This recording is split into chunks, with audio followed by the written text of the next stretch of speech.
Call the meeting to order. Monday, the 20th of June, 2005.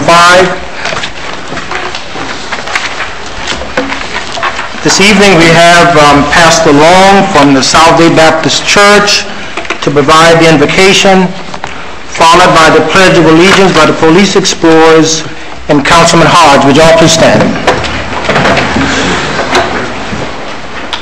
Ladies and gentlemen, let's join our hearts together as we go before our Savior and ask His blessing upon this meeting tonight. Our Father and our God, we thank You for the opportunity we have as a community to be able to come and discuss the affairs of our city of Homestead here. Thank You for the blessings that You've given to us, for this land, this nation that we have to enjoy, to be able to have this freedom to meet together just as a local group and to be able to bring our interests and our concerns here tonight. We thank You for the members of our City Hall and for the amount of time and the effort and for the different people that represent their interest here this evening. Father, we pray that You would be with each one of us. that our hearts would be settled, and Lord, as this meeting takes place, that your blessings would be upon it. There'd be a unity of spirit.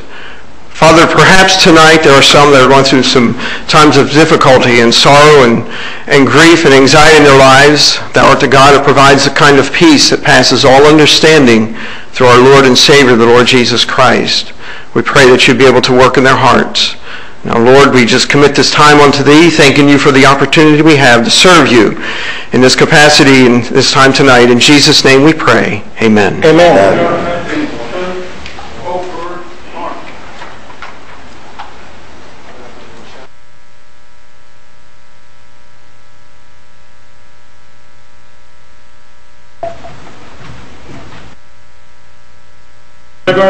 Hope, left, faith. Will you please join me as we salute our flag? I pledge allegiance to the flag of the United States of America and to the republic for which it stands, one nation, under God, indivisible, with liberty and justice for all. Over, arm.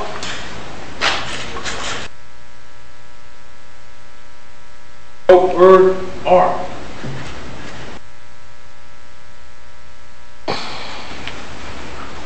You may be seated. Your sister's a little too close to me.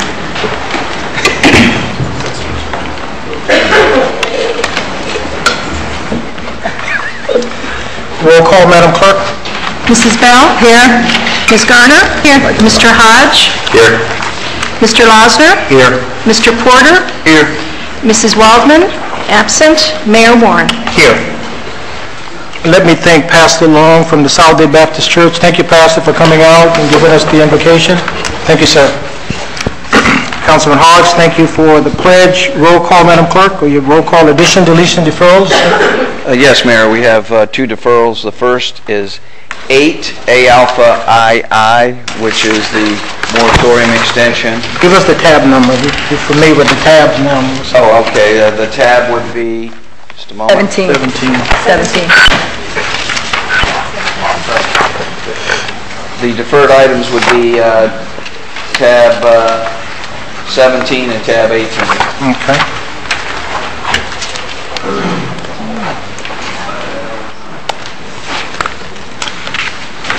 Thank you, Mr. Manager. Special presentations, recognition of Education Committee members, Vice Mayor Bell.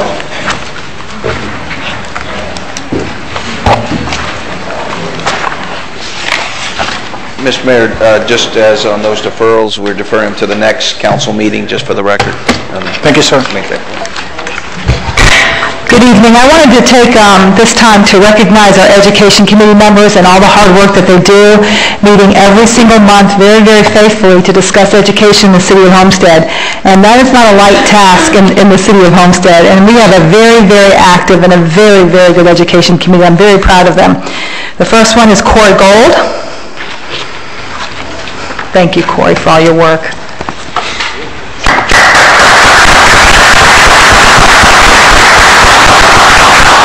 Lois Jones.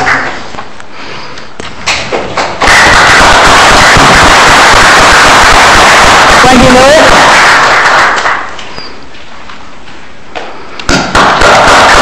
Adrian Lopez. David Payton.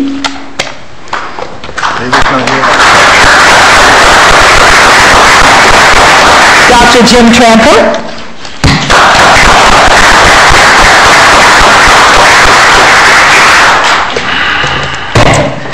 Dr. Camilla Patton.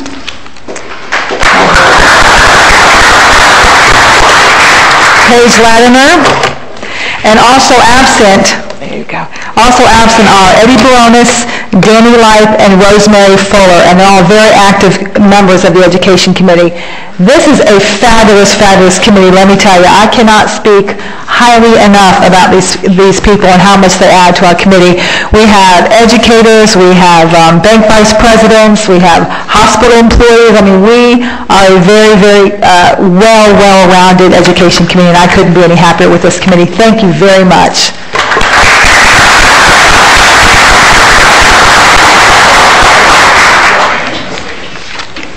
the traditional picture.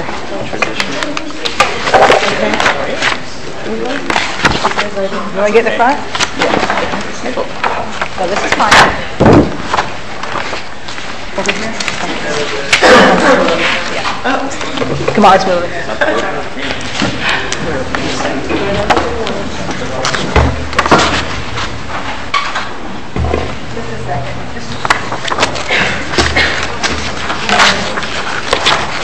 How are you?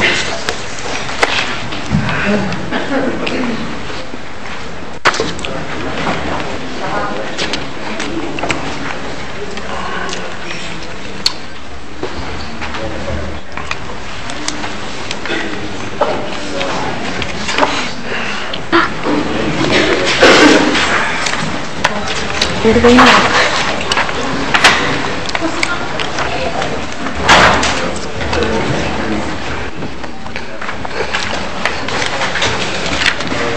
Thank you, Vice Mayor Bell.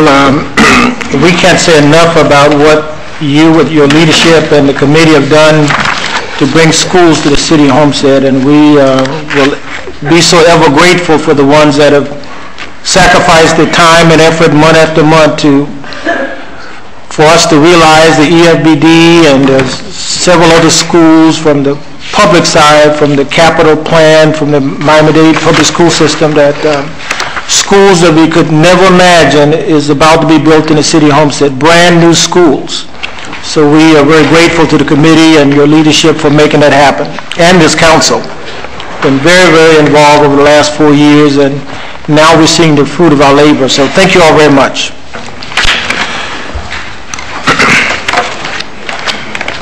Recognition of officer of the April 2005 Councilman Porter, Andres Rodriguez. Officer Andres Rodriguez.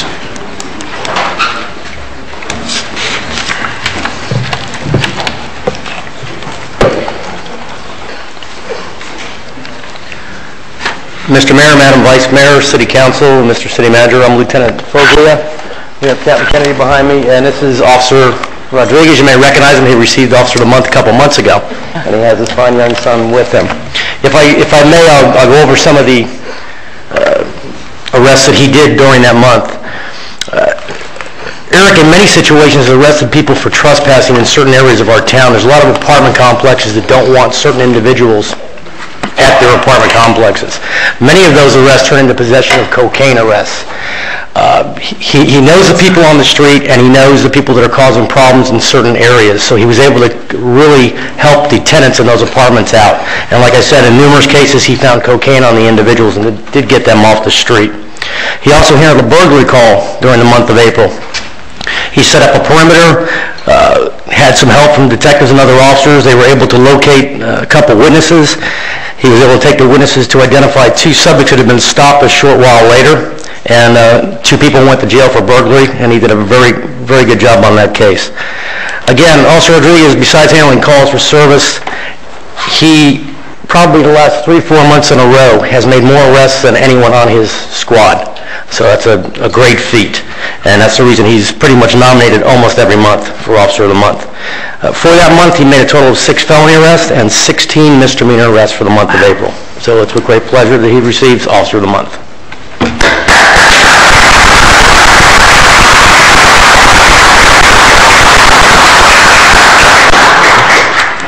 Officer Rodriguez, on behalf of the mayor and the council, I'd like to present to you this plaque that reads, Officer Andres Eric Rodriguez for being selected Officer of the Month for April 2005. And also, the business community has come to the aid of the police department, and we're so thankful for that. We have a list of awards that have been given. Awards Inc. is the donation of the plaque. The city attorney's office, which is not represented here at the moment, is given $100. First National Bank of South Florida is a $50 savings bond. TIB Bank, Chrome Avenue is a $50 savings bond. Community Bank is a $50 savings bond. Tony's Sub and Grill is a free meal of choice. Ferguson's Jewelry is a $75 gift certificate. Ruby Tuesdays is a $50 gift certificate. Global Technologies Partners Incorporated, $50. Logo Store on Old Dixie Highway is a $50 gift certificate. Carl Pelt, Goodyear Tires, $25 oil change. Homestead Transfer and Storage is a $25 check. Dale Blake Chevrolet is a $300 value tire rotation, oil lube, and you don't have to use it on your squad car. Captain Car Wash is a $20 value car wash. Evolution Inc. is here as a $20 gift certificate. Also, I'd like to add that he has an advertising company. They put the mats out on at all the restaurants, and at the top of the page he has for the Officer of the Quarter for the entire month. Officer of the Month. So, Paul, thank you very much for that. Also, we have a couple of new contributors. Nita Jensen is 2 memberships for Homestead Community Concerts, and Sticks and Steins is given a free pool stick.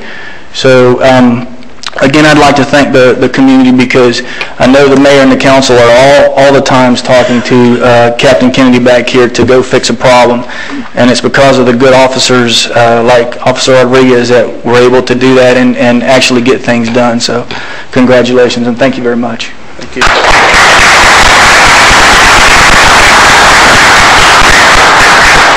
Thank you very much. It's a really great honor to serve the people of the city of Homestead, the excellent community, and I've had nothing but good experience here and look forward for a lot more good experience in the future there. Thank you very much.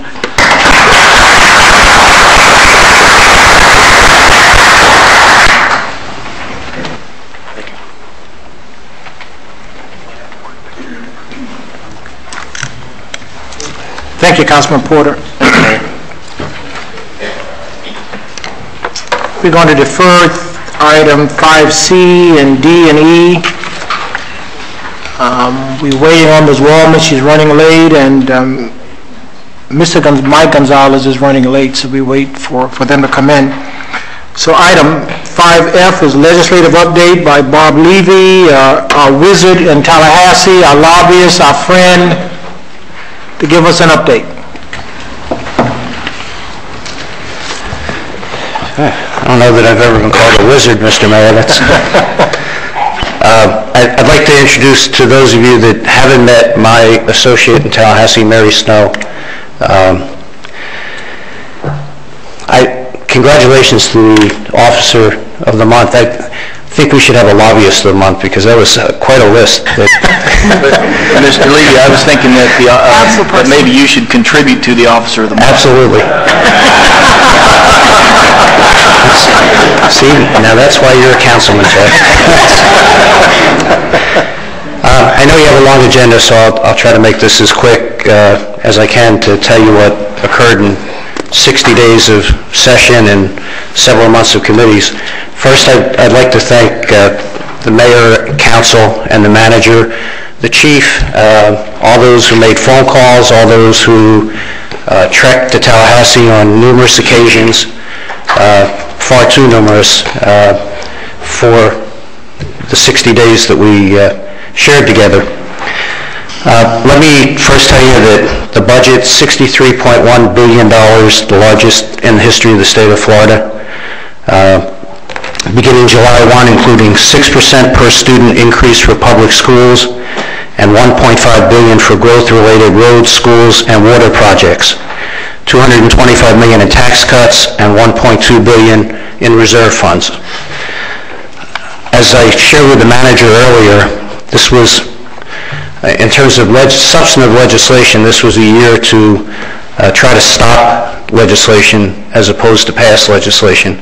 And as you well know from the media, a lot of legislation got stopped, but there was some particularly egregious legislation for cities, and some of which we were able to compromise to a great degree, others which died. So I just want to share a couple of those with you. And Rick Stouts is relentless in behalf of the CRAs, in behalf of the community development block grants. I have probably 5 files of emails and correspondence with him. Every time we made a change, he decided that we had to go a little bit further. We were able, at his insistence, to get a letter from DCA on the small cities community development block grants, creating a timeline, which he had asked for. We're going to have to see how that develops as time goes on, but we were able, through Mary's efforts and Representative Jennifer Carroll's efforts, to secure the time that he wanted in terms of the application cycle and in terms of the notice of the application cycle. There was a very, very bad piece of legislation that dealt with, for lack of a better term, local government broadband. It basically was designed specifically to put cities out of the business of broadband. We spent a considerable amount of time with the Florida Municipal Utilities Association, which the city is a member of, and we were able to come up with a negotiation at the end, pretty close to the end of session, and I just thought I'd share with you that most everything that's in the bill only applies to cities that are going into the broadband business, not cities that offer it today, and not cities that have partnerships as the city of Homestead does. And the city of Homestead was really the poster child for municipalities doing what they have done to avoid digital divide, which this bill, in my mind, would have created tremendous hardship on municipalities. As you're aware, probably the number one issue of the whole session was growth management and Medicaid reform. I thought I'd tell you a couple of the things that the growth management bill does. Roads must be in place or under construction within 3 years of a local government's approval of a building permit if the development increases traffic. The bill creates a transportation regional incentive program within the Department of Transportation to fund 50% of the cost for regional transit facilities, or up to 50% of the non-federal share of the cost for a public transit facility. The funding is to come from transfer fees on the sale of real estate and gas taxes. For fiscal year 2005-06, that would provide $115 million from real estate taxes and $275 million from general revenue funds. Local governments and school boards will jointly plan for schools, and concurrency must be in place by December 2008. Schools must be open or under construction within 3 years of development approval. Local governments that fail to implement concurrency will be denied increases in residential density. Some cities and counties, depending on their density and growth, would be exempt. Before approving building permits, local government must ensure an adequate supply before a certificate of occupancy is issued. Local water supply planning and regional plans by the state's water management districts are linked. It's a 180-page bill. It's very extensive. The manager and I have discussed it at length. It's not everything that anybody wanted, and there'll be a glitch bill this year, and we'll be watching out for the city's interest as that comes forward. There was a major initiative on behalf of Senator Rudy Garcia, who I think may even touch parts of the city of Homestead in his district, changing hurricane insurance rules, an issue that I know is near and dear to the hearts of this city. Prohibiting insurance companies from not renewing homeowners' policies until 90 days after a hurricane-damaged home is completely repaired. Ending the insurer practice of paying only the lower actual cash value for repairs and contents, instead requiring the insurer to pay the full replacement cost up front. Creating a mandatory policy checklist an insurance agent must fill out detailing what a policy covers and does not cover. Increase to 50% the amount insurers must offer to pay for a home required to be rebuilt to updated and more expensive building codes.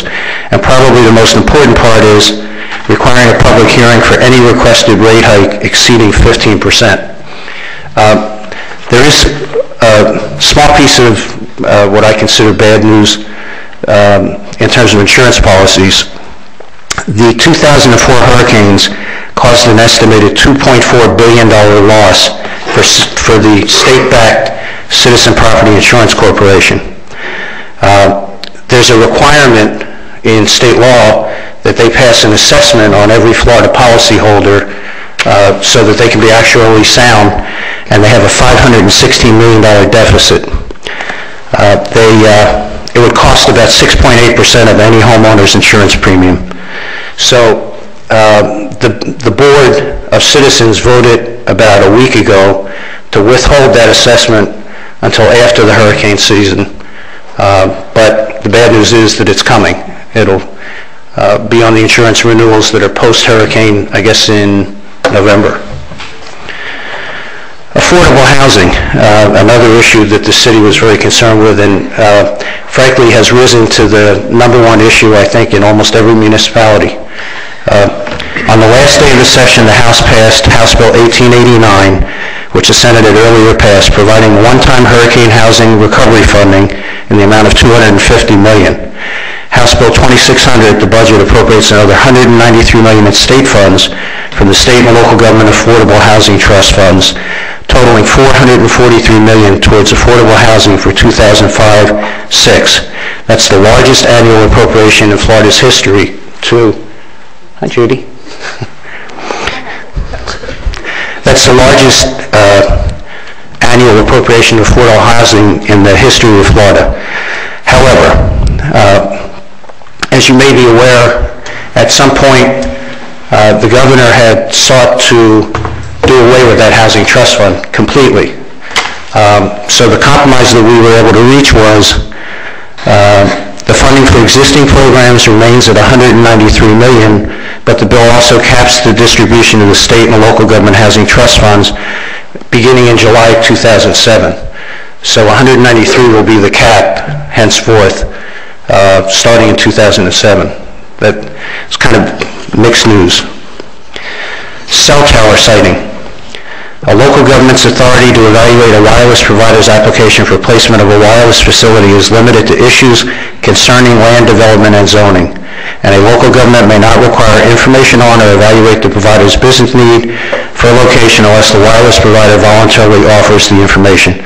This was billed as a glitch bill to the bill from last year on cell tower siting, also not particularly good news for local government, nor was the so-called prompt pay bill, which reduces timeframes during which contractors and subcontractors must issue payments to their subcontractors and suppliers. It also provides procedures for payment of the retainage state and local governments may withhold from each payment to contractors during construction, and for settling disputes relating thereto.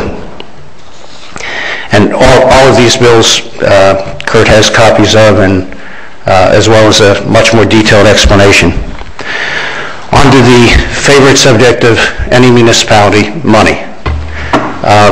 The Florida Recreation Development Assistance Program, fully funded, which means that Homestead will get its $200,000 for Whitcup Park and $200,000 for Audubon Park, much through the efforts of your grants writers and Marlene's perseverance and through the literally billions of dollars in excess revenue that the state found. Also fully funded was the Florida Beautification Grants for $3,846,000, which comes at a perfect time as Homestead is beginning to replant your highway medians and adding irrigation, both of which are eligible in that grant program. And I think the city is already working on that. $350,000 in cultural facilities program for the William F. Bill Dickinson Senior Center. And finally, $200,000 and $250,000, both water projects, which lasted for about 30 days. They were both vetoed by the governor. That's right. And there's even more bad news, I think, in the water arena. There was a kind of a hidden amendment transferring stormwater funding contracts from the hands of the Water Management District, with whom we've been working very well, and putting it in the hands of DEP. So we'll have to deal with DEP from July 1st forward on stormwater contracts. The good news on the $1.5 billion, they're going to honor the same formula of division of transportation trust funds to districts, and the district secretary will determine the fine-tuning of who gets what, but they intend to spend all of that money in fiscal year 2005-2006. So working with Kurt, we'll be at the table. We've had a number of meetings about next year and where do we go from here. One of the things is that with the council's support, we've pretty much determined that we did the right thing in not going forward with our Grand Prix Homestead Motorsports Complex rebate this year. As you know, all of the rebates crashed. There were 5 rebate programs, including our Marlins, the Orlando Magic Convention Centers, Spring Training, and the NASCAR Hall of Fame. They all crashed, as ours would have as well. It's our hope that next year there'll be some movement towards passage of all those, and we at least want to be ready. And Representative Bob Allen, who many of you have met and has been a very good friend of this community, who's from up in Brevard, has already called and wants to be the sponsor of that bill. So we're excited about that. And the other issue that we're working on for next year is to try to solve the Sebring decision and the fact that the city pays $800,000 in ad valorem taxes on the racetrack. It's a court decision, and the only way that we can overturn that is through a constitutional amendment. And we've had some preliminary discussions about working with the League of Cities, and Kurt and I are going to meet with them in August during their convention and try to get their support for doing an initiative which takes a 2/3 vote in the legislature to go to the ballot and try to fix that inequity, since cities are the only governmental entity that has to pay that tax. Counties don't and states don't. Mr. Mayor, that's my report, and I'd be happy to take any questions. Or Any questions for Bob? Well, Bob, as you enumerated the fine work, and you and Mr. Ivan staff, and I know Mr. Port and others that went up to Tallahassee back and forth, the $200,000 for Audubon and Whitcock Park, probably we'll get our fair share for the Florida Beautification Grant and some other initiative we have on the table. The William Dickerson Center, $350,000 is indicative of the hard work that you and your staff put forth for the city of Homestead each and every year. So it's always an honor to have you here just to share the good news and also the bad news with the people of Homestead. But we appreciate what you do for Homestead, Bob. Thank you, Mayor. I know you represent others, but you always put us up first, and have been working for the last several years. We've accomplished a lot in a very short period of time, and I think now the people of Homestead is really realizing their fair share of the taxes there in Tallahassee. So again, thank you, and keep up the good work. Thank you, Mayor. Thank you, Council.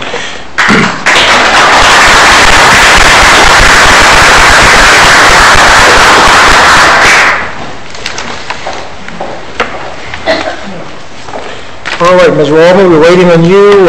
Item 5D, recognition of safety award winners for June 2005, Councilwoman Wallman, and also safety award winners for May 2005. Jim Fraley, Stephen Anderson, and George Schultz for June 2005, and May 2005, David Wheel from the IBW.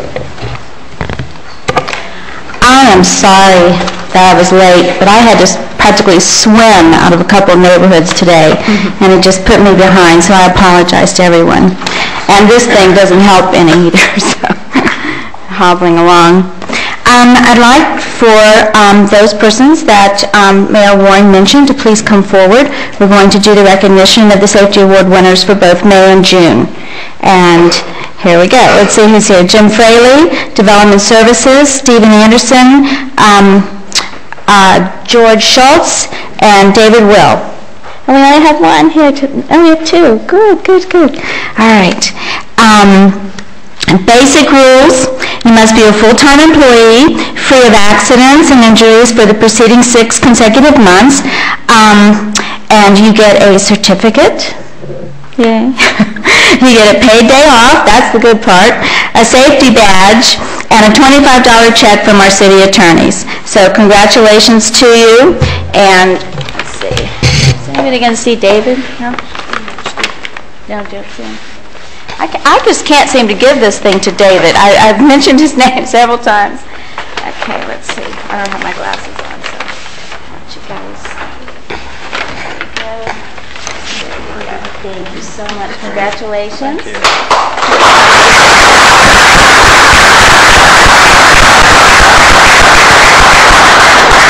Thank you. Mayor, I have something that's not on the agenda. If you don't mind, they were going to wait till the end of the meeting, but because it's such a lengthy meeting, I'd like to call forward the Pancake Club from the Northgate Community Center, and it's the Pancake Club. They told me they had a little something they wanted to present to me tonight, so I'd like to have all the members come forward. They got caught up in a meeting, and I guess the weather caught them. Okay, but Shirley's here. I see Shirley out there. Is she the only one here? Yes. Okay, this is Chuck Albright. Excuse my crutches. Thank you for your time. The people out in Northgate, the community of Keysgate, has a pancake club. We invite all our residents out there to come on Saturday and partake of our pancakes and sausages and stuff. It's a community effort thing, and we really enjoy doing it. And every year the crew decides what we're going to do with the extra funds. Sometimes we spend stuff at the clubhouse, but this year we decided that since Judy has been so gracious in her time and effort, we've decided to give a donation to the Little Angels Foundation. So we're presenting a check of $1,000 to the Little Angels Foundation and the name of the Pancake Club of Northgate Keysgate.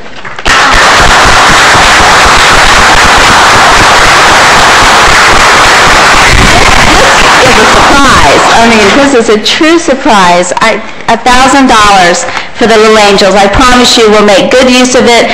Our mission is to fight. Well, there's Bob. Bob, you should be up here. Bob's on my board of judges. But we take care of children who are mentally and physically challenged. And we'll make sure that this goes to a really good use. And keep eating those pancakes out there in Northgate. Keep eating those sausages. And we say thank you. Thank you so much.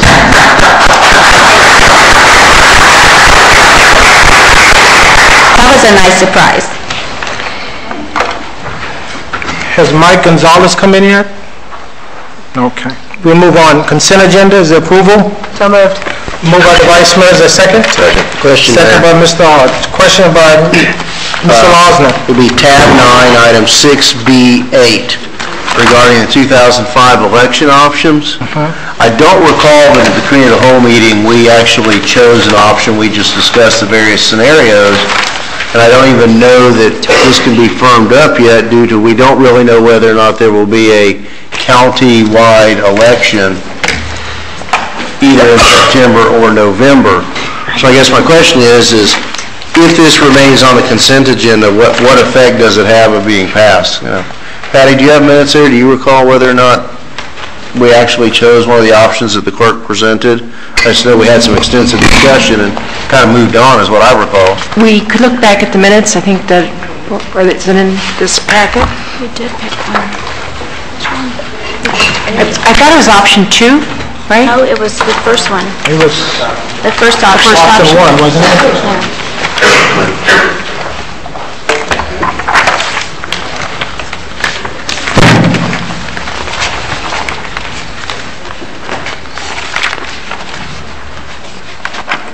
Mr. Laws, I don't think we had a formal vote. It appeared to be a consensus of option 1, but we were going to revisit it. Right, and really, it's not, I don't even think that it can even be, the option can be finally chosen until we know whether or not there will be a countywide election. Is that correct, Susan? I believe we need to go ahead and opt today. And unfortunately, you're not going to know what the outcome is with the county. Potentially, we were told as late as mid-August. So in order for all of the preparations to begin and proceed with the municipal election, I think staff is recommending that you take a position on this. Take option 1. Okay. Yes. Thank you, Mayor. Thank you, Mr. Laws. Any further discussion on the minutes? If not, all in favor say aye. Aye. Opposed? We're now on public hearing, ordinances, land use items.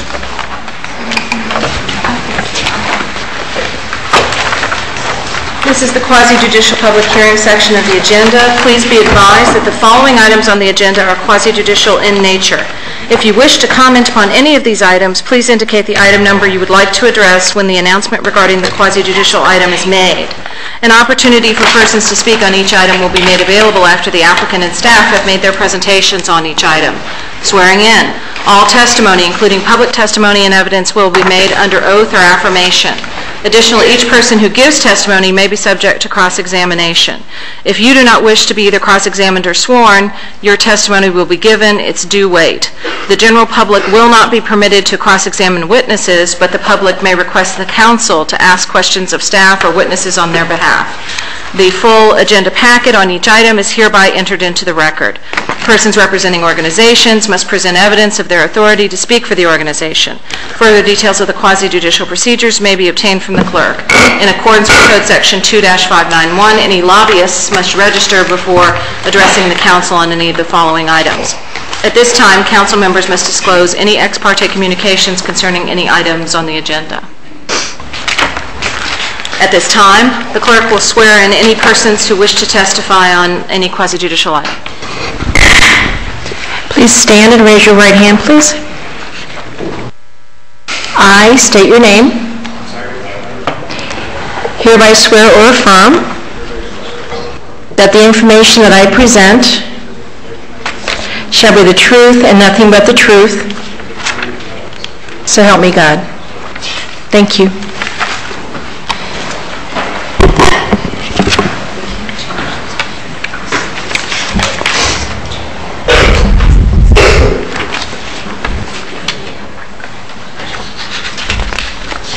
Mr. Mayor, members of council, the first item under public hearings is a resolution of the City of Homestead, Florida, granting a waiver of plat to Johnny Ferris for the division of property totaling 13,000 square feet into 3 lots consisting of 3 townhouses located on the northwest corner of Northwest 9th Court and Northwest 12th Avenue as legally described in Exhibit A and providing for an effective date.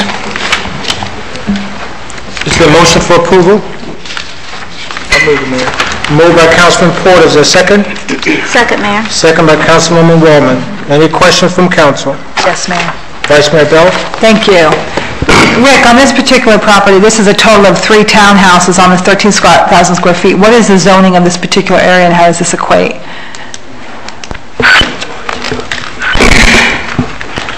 I believe this is R2, ma'am.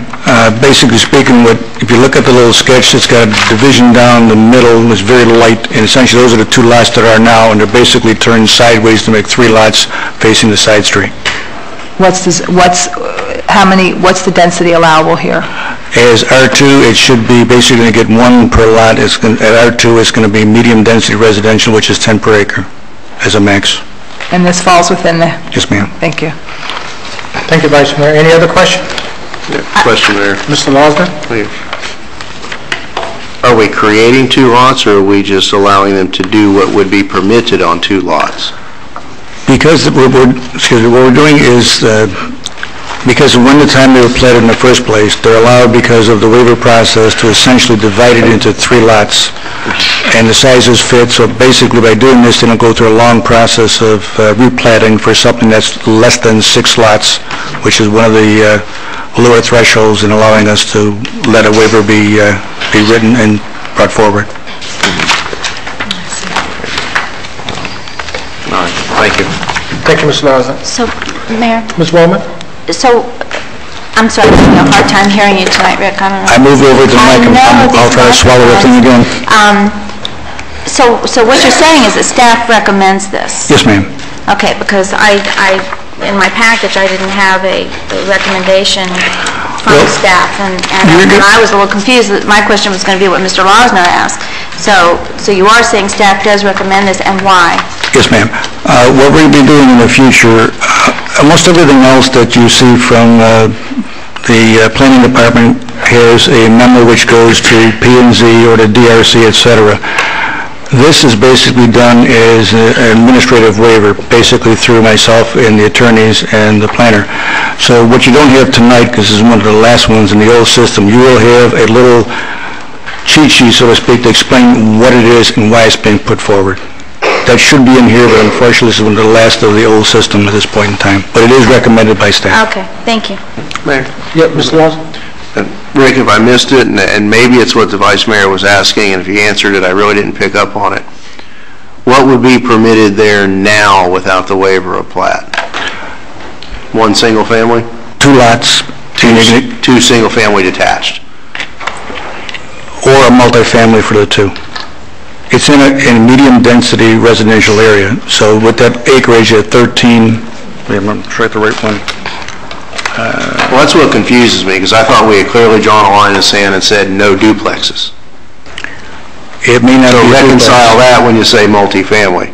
I mean, does that include townhouse condo? Yes, ma'am. Yes, sir. Townhouse is what basically we thought would be here over the 3 lots. All right, and this is in the area we typically call duplex city. Is that correct, Kurt? Okay, yeah. That's correct. Just east of Redland Road on 9th Street. Okay. And just a quick observation is, I want to remind all of us that staff's recommendations are based on legal guidelines, not policy decisions. That policy decisions are for us to make from this side of the table. Thank you, Mayor. Yes, sir. Thank you, Mr. Lawson. Any further comments? This is a public hearing. Any comments from the audience? Do you have any comments from the audience? If not, I'll close the public hearing. Any final comments from council? Roll call, Madam Clerk. Ms. Garner? Yes. Mr. Hodge? Yes. Mr. Losner? No. Mr. Porter? Yes. Mrs. Waldman? Yes. Mrs. Bell? No. Mayor Warren? Yes. Motion carried. Mr. Mayor, members of the council, the next item under public hearing is a resolution of the City of Homestead, Florida, granting preliminary plat and site plan approval for... Excuse me. I'm sorry, I think we want to go to tab 19 before. That's on the vacation of the 19 roadways. Actually, 19 goes to K. Mr. Manager, actually, item B is Pod J, so we can do Pod J, and then, Mr. Mayor, before we get to item C under public hearings, we'll have to go to 8BI, because the roadway vacation, the approval of the roadway vacation, Pod K is contingent on the roadway vacation going through. So if we could do item B, and then before we get to C, move over to 8B, little I, to do the roadway vacation. Okay. Go right ahead. So item B is a resolution of the City of Homestead, Florida, granting preliminary plat and site plan approval for Fernandez Place at Oasis, located in the middle of the Oasis PUD, west of Southwest 147th Avenue, north and east of Mediterranean Avenue, and south of the C-103 Canal, as legally described in Exhibit A, formerly known as Pod J, within the Oasis Plan Unit Development, 148 cluster single-family units on approximately 25.03 acres of land, and providing for an effective date. Is there a motion for approval? So moved. Moved by the Vice Mayor, second by Councilman Hodge.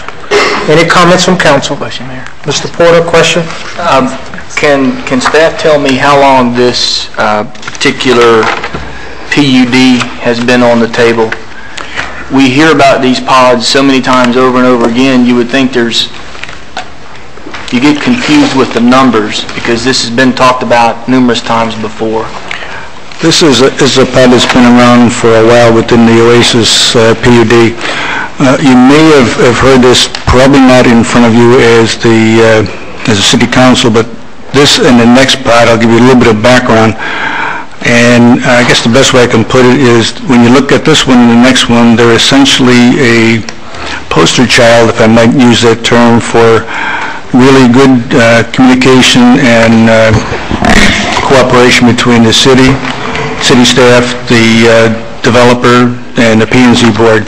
Because this, you may have come up before, it and the next one are essentially next to Eastgate.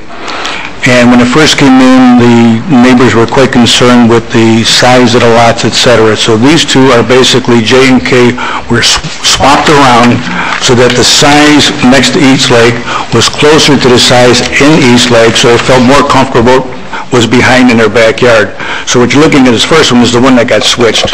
So this is the one that's further away. It's not next to Eastgate, but it's next to it. So a lot of these ponds, you can probably think you've seen these things over and over and over again, or heard them, and there's 1,001 pods out there.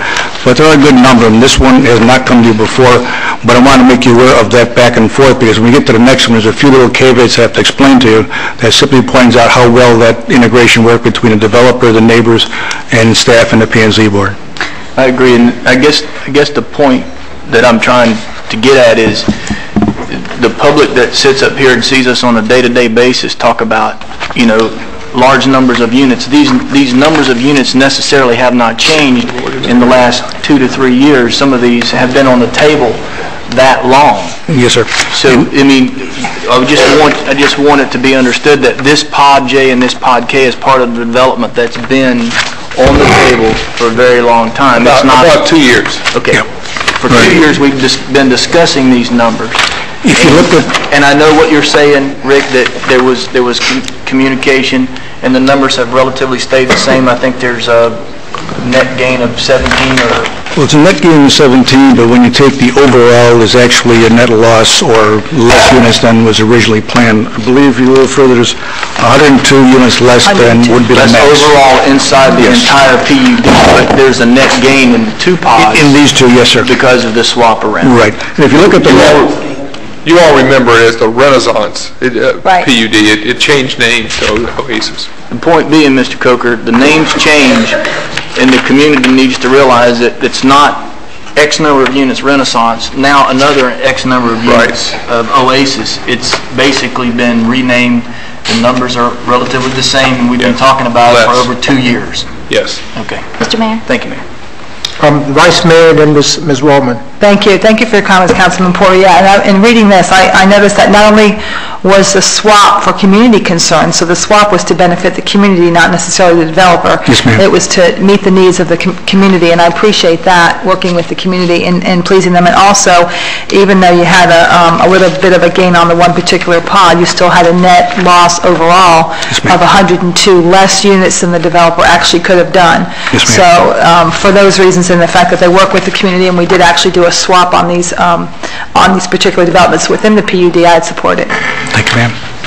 Ms. Waldman? Well, basically, everything I was going to say has been pretty much said, but I did want to compliment planning and zoning and the developers, because they did listen to the people of the community, and I had several phone calls from people in Eastlake, and they were quite concerned about this, and I don't know if this happens often in other municipalities, but I really want to compliment planning and zoning for listening to our neighbors, and I want to also compliment the developers for changing in midstream as well. So, thank you. Pride Homes. Thank you. Pride Homes. Let's go.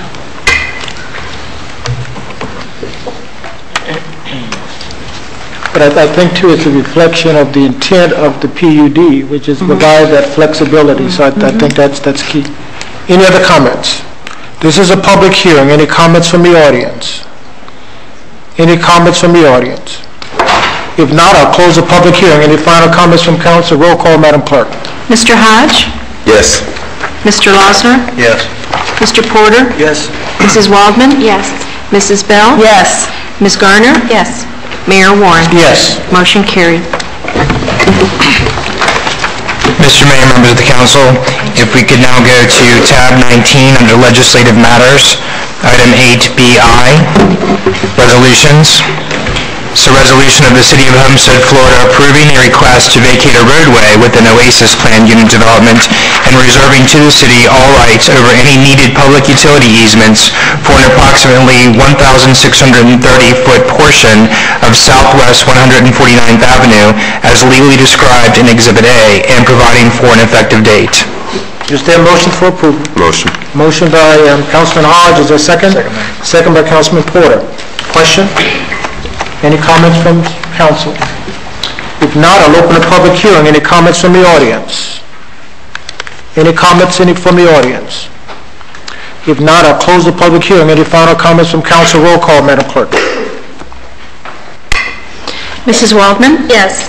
Mrs. Bell? Yes. Ms. Garner? Yes. Mr. Hodge? Yes. Mr. Losner? Yes. Mr. Porter? Yes. Mayor Warren? Yes.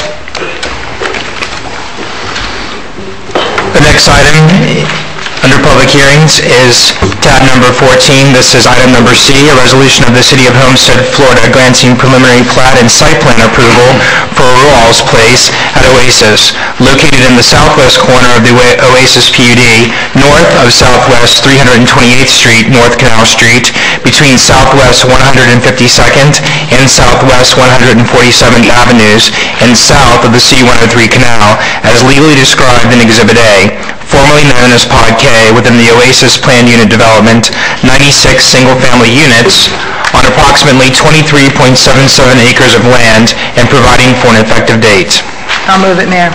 Moved by the Vice Mayor, second by Councilman Hodge. Question, Mayor? Question, Councilwoman Garner? Thank you. Mr. Chandra, I know that there were a lot of East Lake residents concerned about the drainage issue. Did we get that resolved so that they were pleased? Yes, ma'am. I'm very glad to report that, again, like I said earlier, between these two pies, this is probably one of the best pieces of cooperation between the P&Z board, the city staff, the developer, and the neighbors. And there's two things I need to mention to you that are slightly different than what's written in here, and it's basically because we did have that back and forth. East Lake, as was originally developed, the land at the east side of it sloped down into what was then a farmer's field. And when we started with this project, the pot over here, they had come up with a concrete retaining wall to help make up that difference. And on top of the retaining wall was going to be a wood slatted fence. The wood slatted fence they were all happy with at that point in time. But P&Z was very concerned that would not really provide for a drainage issue that we felt would be draining properly. It may end up creating a water hazard or a mosquito lake or anything else like that.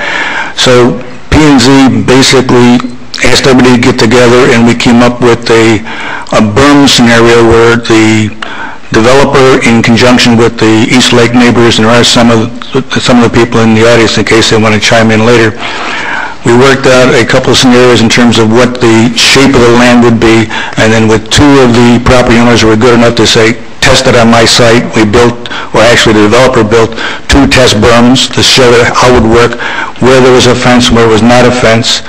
I asked Julio, as the Director of Public Works, to assist me to go out and take a look at the berms. Did they look like they do what they're supposed to do? And he confirmed it, yes.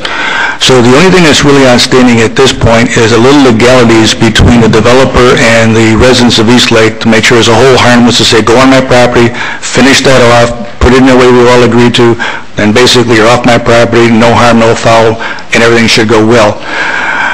In order to do this as well, what I've offered to everybody from, I guess, the P&Z side, actually as the Director of Development Services, one way in which this thing will work best as far as drainage is the contractor is putting in some ballast rock at the bottom of the existing berm so that there's an area for drainage. And we've all agreed to that, and so have the neighbors. And before the contractor continues further, as they're putting the ballast rock, they'll call P&Z.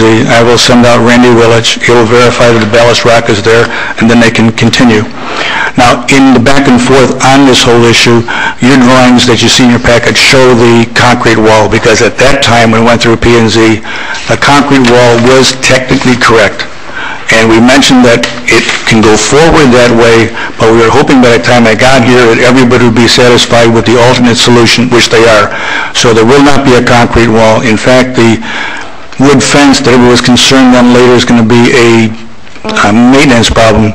Again, the neighbors working with the developer have agreed to a chain link green vinyl coated fence with planting around it, and they're all happy with that as a better solution than the wood fence that somebody's going to have to maintain.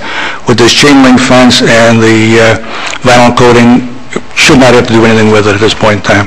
So again, this is one where I believe the residents got served very well from East Lake, the future residents got served very well, and the city came up with really one of those win-win situations. It took a long time to get there, but because everybody spent time on it, this is one that really is a plus, and is a feather in our hats all together from the standpoint of working with the neighbors. As Mrs. Wellman said, making them happy as best we can. You can't always do that. This one worked out beautifully.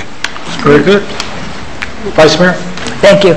You know, I have to say, in reading all of the notes and the memos and everything, that Councilman Laws and I usually joke from up here that there's not a maximum density or a minimum yard setback or anything. It's usually the minimums and the maximums, but never somewhere in between, or, slaying the developer is going to get the best what he can get for the developer. And here you have where they're requesting approval for 96 single-family homes on a 5,500 square foot lot where they could have had 144 homes on a 3,400 square foot lot.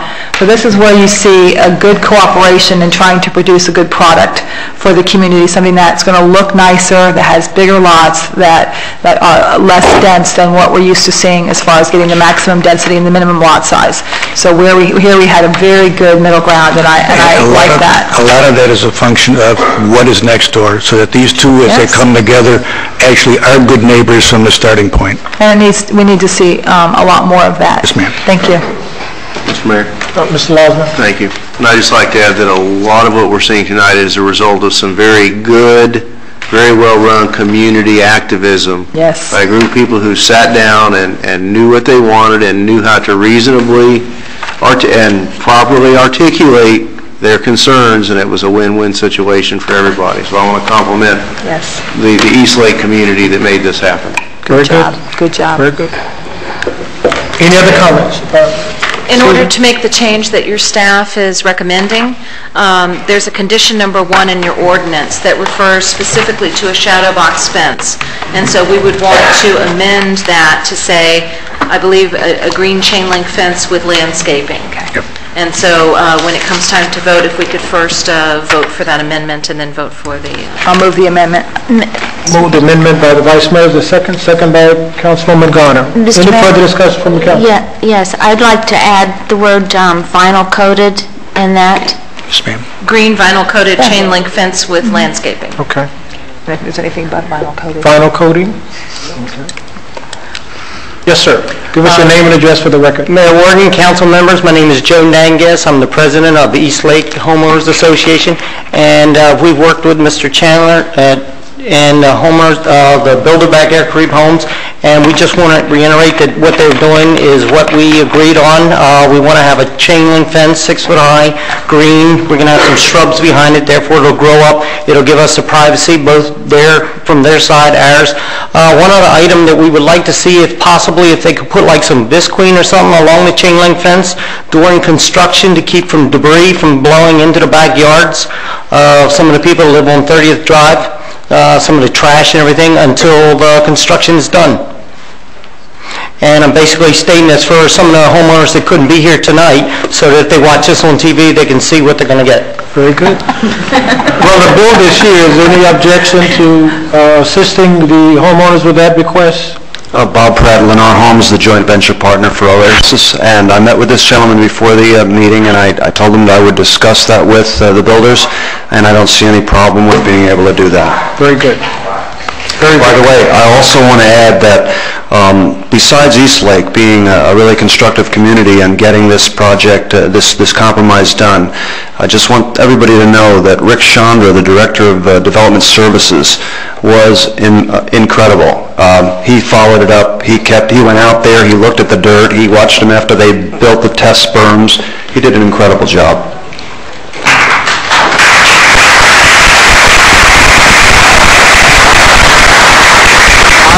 I would hope this will be a model for all the other communities.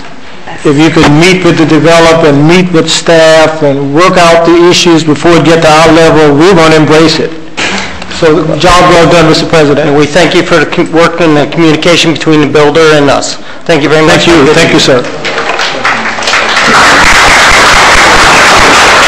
Mr. Porter? Mr. Coker, I don't know if you can tell me what would be the price level, entry price level of some of these units, range. Do you have an idea?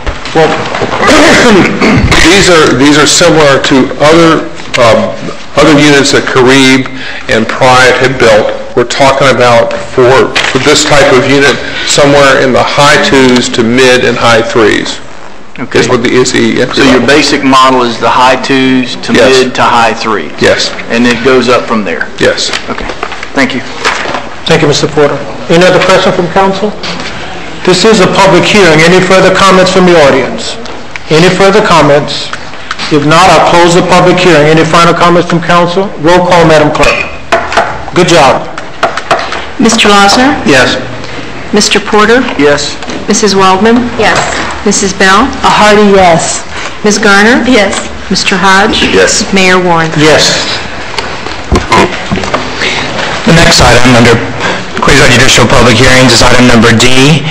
It's first reading of an ordinance of the City of Homestead, Florida, granting a variance to Palace Gardens from sections 30-487A and B of the City Code of Ordinances to allow a 9-foot fence on property located at 1351 North Chrome Avenue as legally described in Exhibit A and providing for an effective date. This is first reading. I'll move it, Mayor.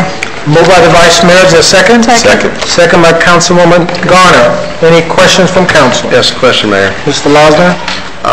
I guess I'll direct this to Rick Chandra. While the background information in the package indicates that this is not going to be a solid fence, that it's a decorative aluminum or cast iron fence. Yes, sir. That does not seem to be built into the ordinance. It talks in terms of fence. There's a reference to an Exhibit B site plan, but no real rendering of what's supposed to happen there. You know, my fear is that in the future or after a natural disaster, we may be seeing chain link or masonry or something other than what we all believe we're approving here, and I was wondering if we could tighten up the ordinance somehow on second reading to incorporate that, the rendering we had of the aluminum pan, the decorative aluminum panel. I see no problem in that.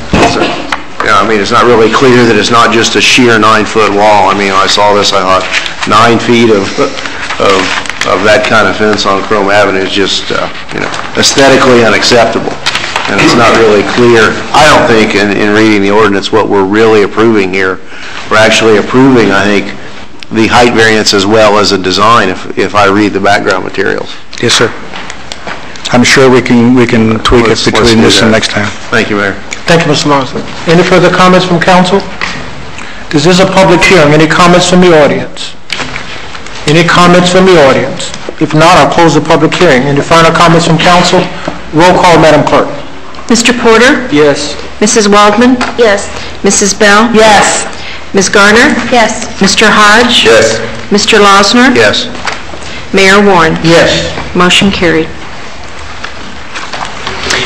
Mayor, members of the council, now moving on to legislative matters, 8A. This is first reading an ordinance of the City of Homestead, Florida, amending the city code by amending Chapter 10 elections by creating Section 1018 early voting, exempting city mayoral and council elections from certain provisions of Section 101.657 Florida Statutes 2004 concerning early voting, providing for a specific duration for early voting, and authorizing, revising, or eliminating early voting for city mayoral and council elections by council resolution for specific election, providing for severability, inclusion in the code, and an effective date. This is first reading. I'll move it. Moved by the Vice Mayor. Is there a second? Second. Second by Councilman Hodge. Question? Any comments from council? Mayor. Mr. Losner? I have a question. I know that we need to opt out of some of the early voting provisions, that they provide a very onerous financial burden on the city to require those. My question is, though, we have designated at this point the Saturday and Sunday before any given election as the early voting days, and I really wonder if we want to do that at this point or look at each election on a case-by-case basis. I mean, potentially we have a situation, if there were a primary election this September, Saturday and Sunday's Labor Day weekend, and we would have our employees sitting here looking for early voters on a holiday weekend, and I'm wondering if we could strike the specific reference in the ordinance here and deal with that later on a case-by-case basis. Of course, I expressed my concerns at the committee of the whole meeting as to the appropriateness of holding early voting on Saturday and Sunday in any event, but I guess, my question is there a consensus here to go ahead and opt out of the early voting and strike any specific designation of days and take that on a case-by-case basis? let me suggest, because I think we're going to have a long discussion of this, if we can prove it for just first reading, and let's put it back on this committee of the whole for further discussion, No, that's fine. and then come back. Is that okay? For first reading, that's fine with me. Yeah, let's discuss it and put it on the agenda, the next COW, and we got time to do that. No? I was talking to the attorney before the meeting, and it is a far more complex issue than what it appears to be, and certainly when you mix in the maybe of a county election this year. Right. Yeah. Let's talk about it further. All right. Put on the next council agenda. Thank you, Mayor. Any objections? Okay.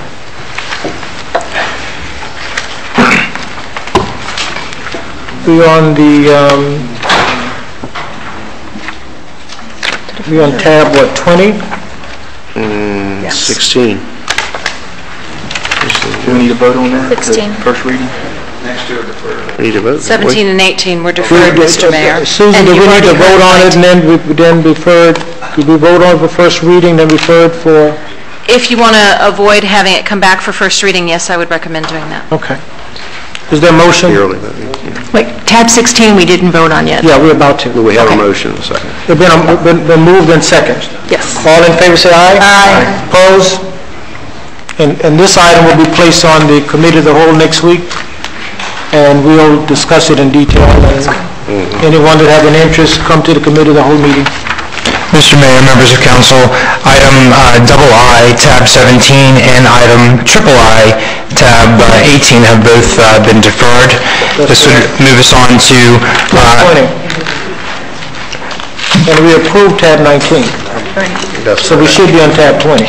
Right, so now we're under II, resolutions. So resolution of the City Council of the City of Homestead, Florida, recognizing the accomplishments of Curtis H. Pitts and requesting that Miami-Dade County, Florida authorize the renaming of Homestead General Aviation Airport as Curtis H. Pitts Field, directing the city clerk to transmit a certified copy of this resolution to the mayor and Board of County Commissioners for Miami-Dade County, providing for an effective date.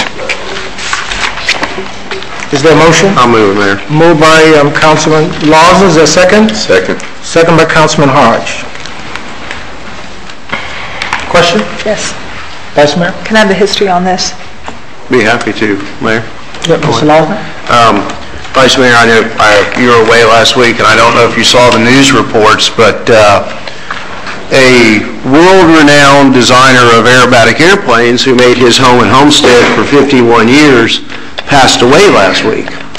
And his family and close friends had been promoting this to the county, and they need our help in getting it moved along, so that's why I asked the attorneys and the manager to put this on the agenda. Thank you.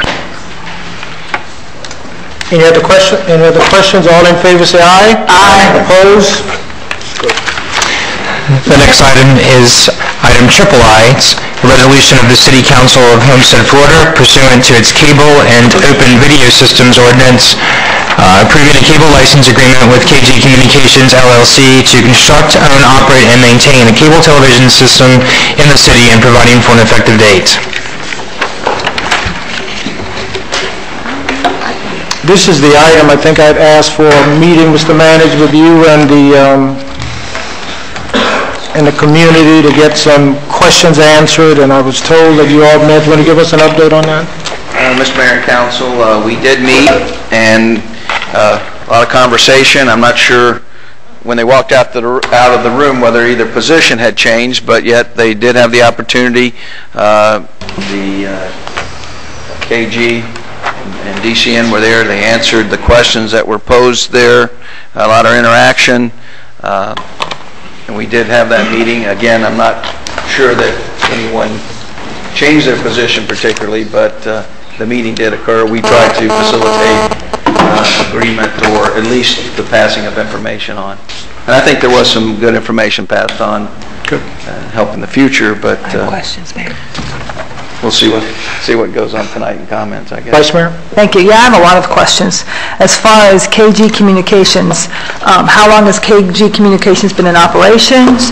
There is KG Communications. Why are they coming to own, operate, and maintain a cable television system? Who's currently our television system operator in the city? Are we seeking to change this operation system, or is this just an additional, cable operator? I mean, a lot of questions on this one. Well, KG is a new company that is coming in. Really, they've created a boundary in their application for a license. Even though the license is citywide, KG has drawn a boundary that encompasses the current, the current ongoing bulk contract for which Adelphia Cable handles now for the Keys Gate, plus additional area surrounding the Keys Gate, but not actually in Keys Gate. I think the focus initially will be the Adelphia Cable, what is currently the Adelphia Cable contracts. I think their first concentration would be providing services there. In this bulk contract arrangement, the homeowners sign in their homeowner documents that as part of their association fee, cable fee is included. And they sign the contract, and the provider is determined for that area, which has been Adelphia Cable, I think, since the beginning of it. At issue, Adelphia Cable, if I'm saying this correctly, and somebody will correct me if I'm not, is they were renegotiating, or getting ready to renegotiate the contract between the developer, who also, the developer and their representative also still is ahead of the homeowners association, if you will, in the contracts with the homeowners association, in the writing there when the developer. So they were going to make, there was some discussion about, and I'm relating this from the meeting, that Adelphia Cable and the developer were not reaching agreement as to what future prices and service, and this became an issue for the developer, who subsequently did some research, decided that they would open up their own company to service not only their area, as Adelphia is doing, but also other business opportunities that may be posed in the city. So you're saying that KG is the developer? Yes. Okay, so we're wanting to grant approval to basically kick out Adelphia. No.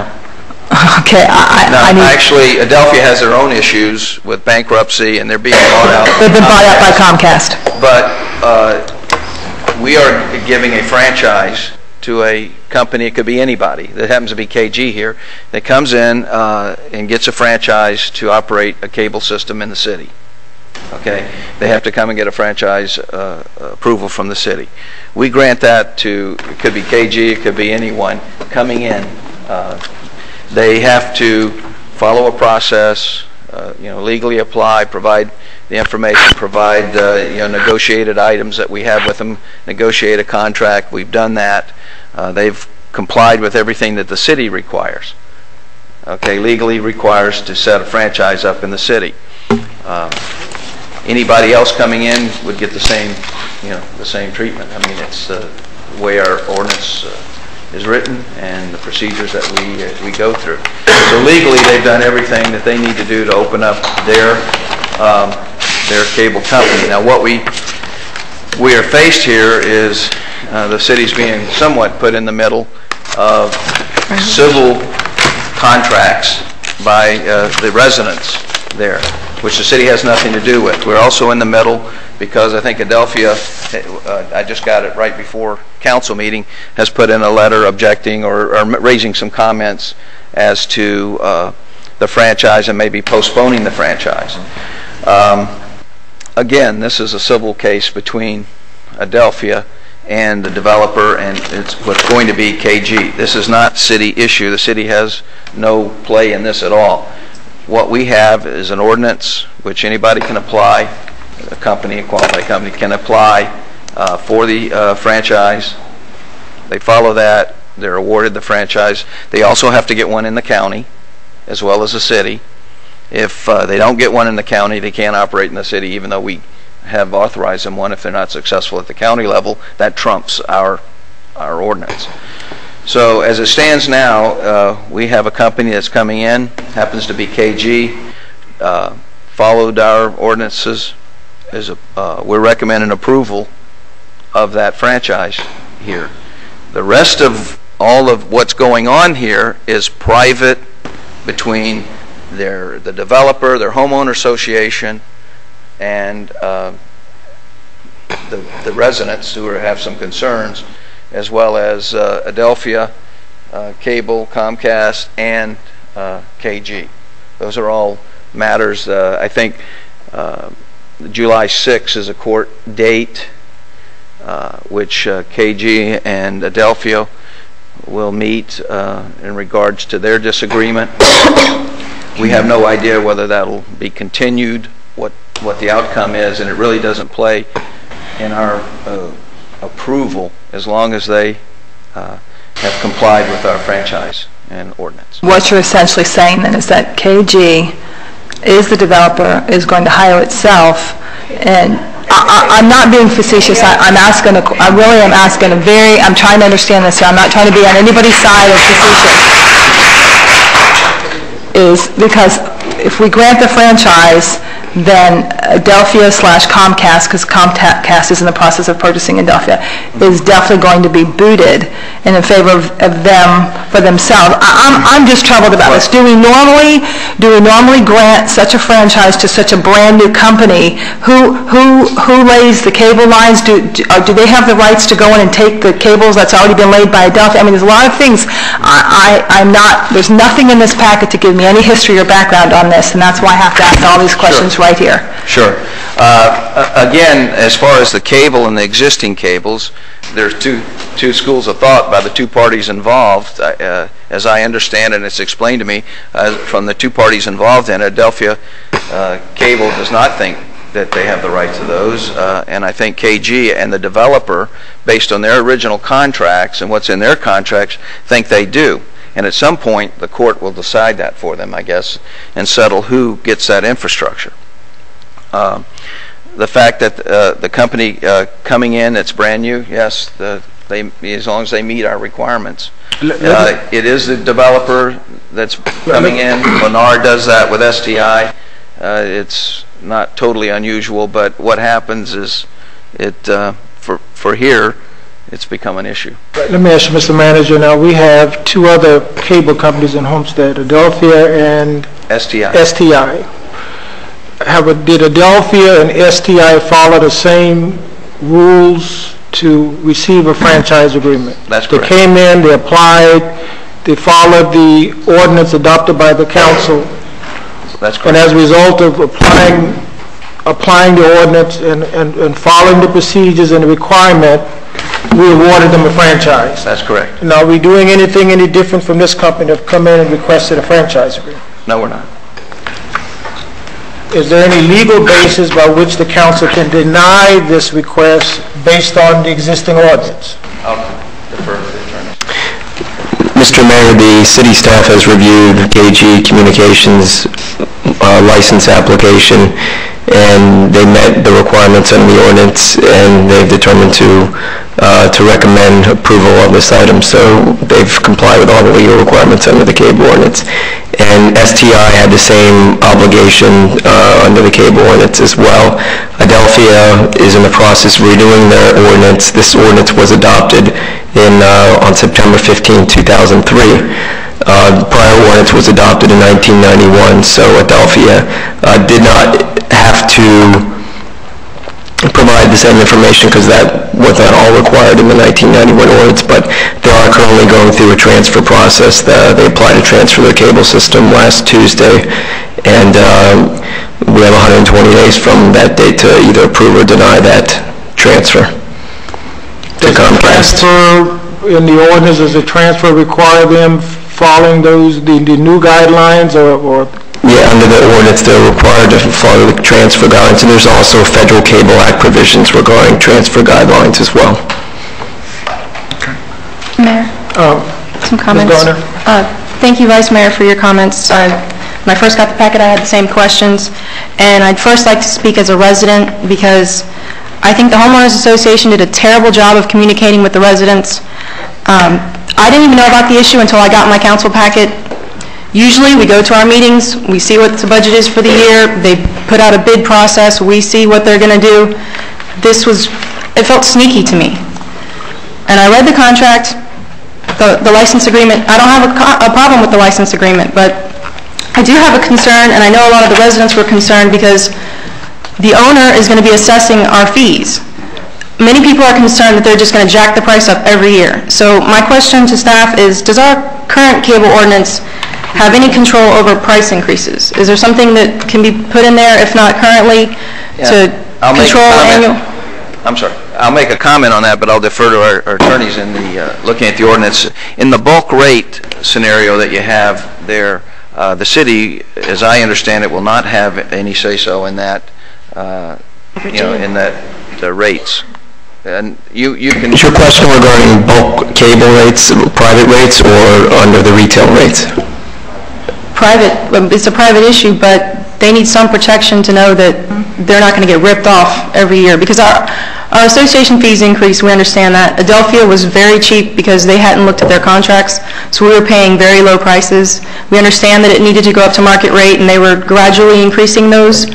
But the concern is, are we going to see increases every year that are just exponential? Because that's not fair to the residents. I haven't been privy to review the current contract that was entered into by Keysgate residents because that's a private contract.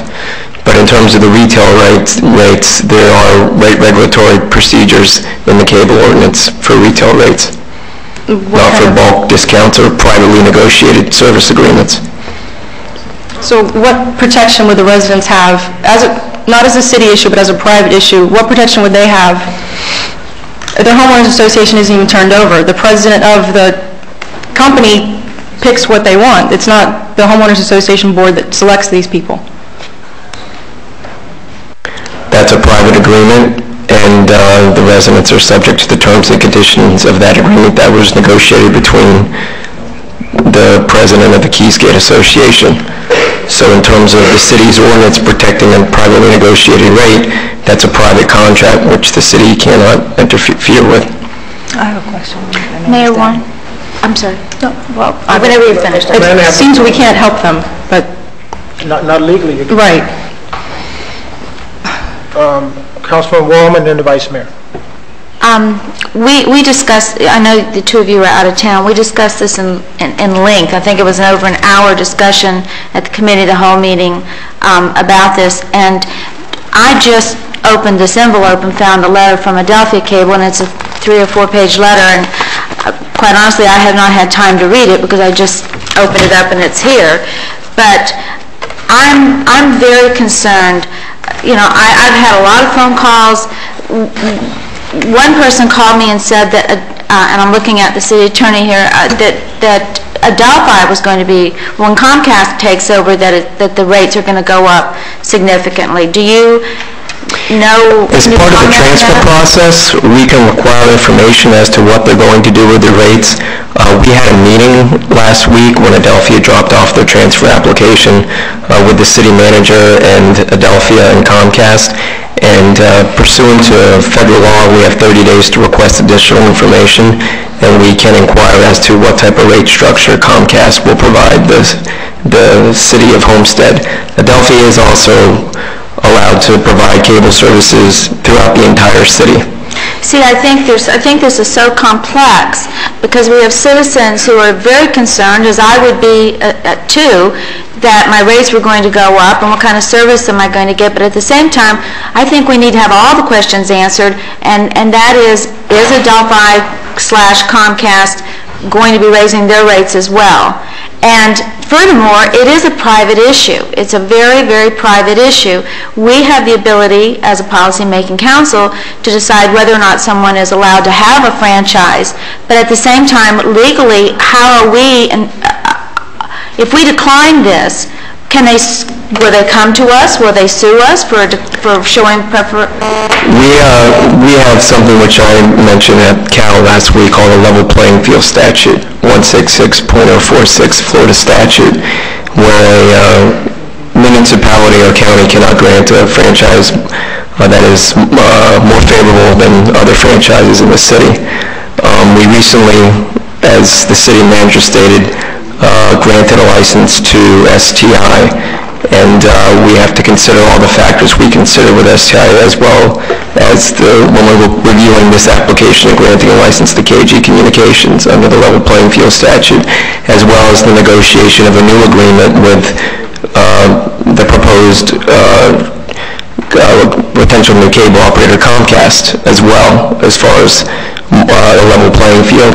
So we're required to look at everybody equally in terms of what we want to do or what decision we want to make, whether or not to grant or deny a franchise. So in layman terms, you're saying what?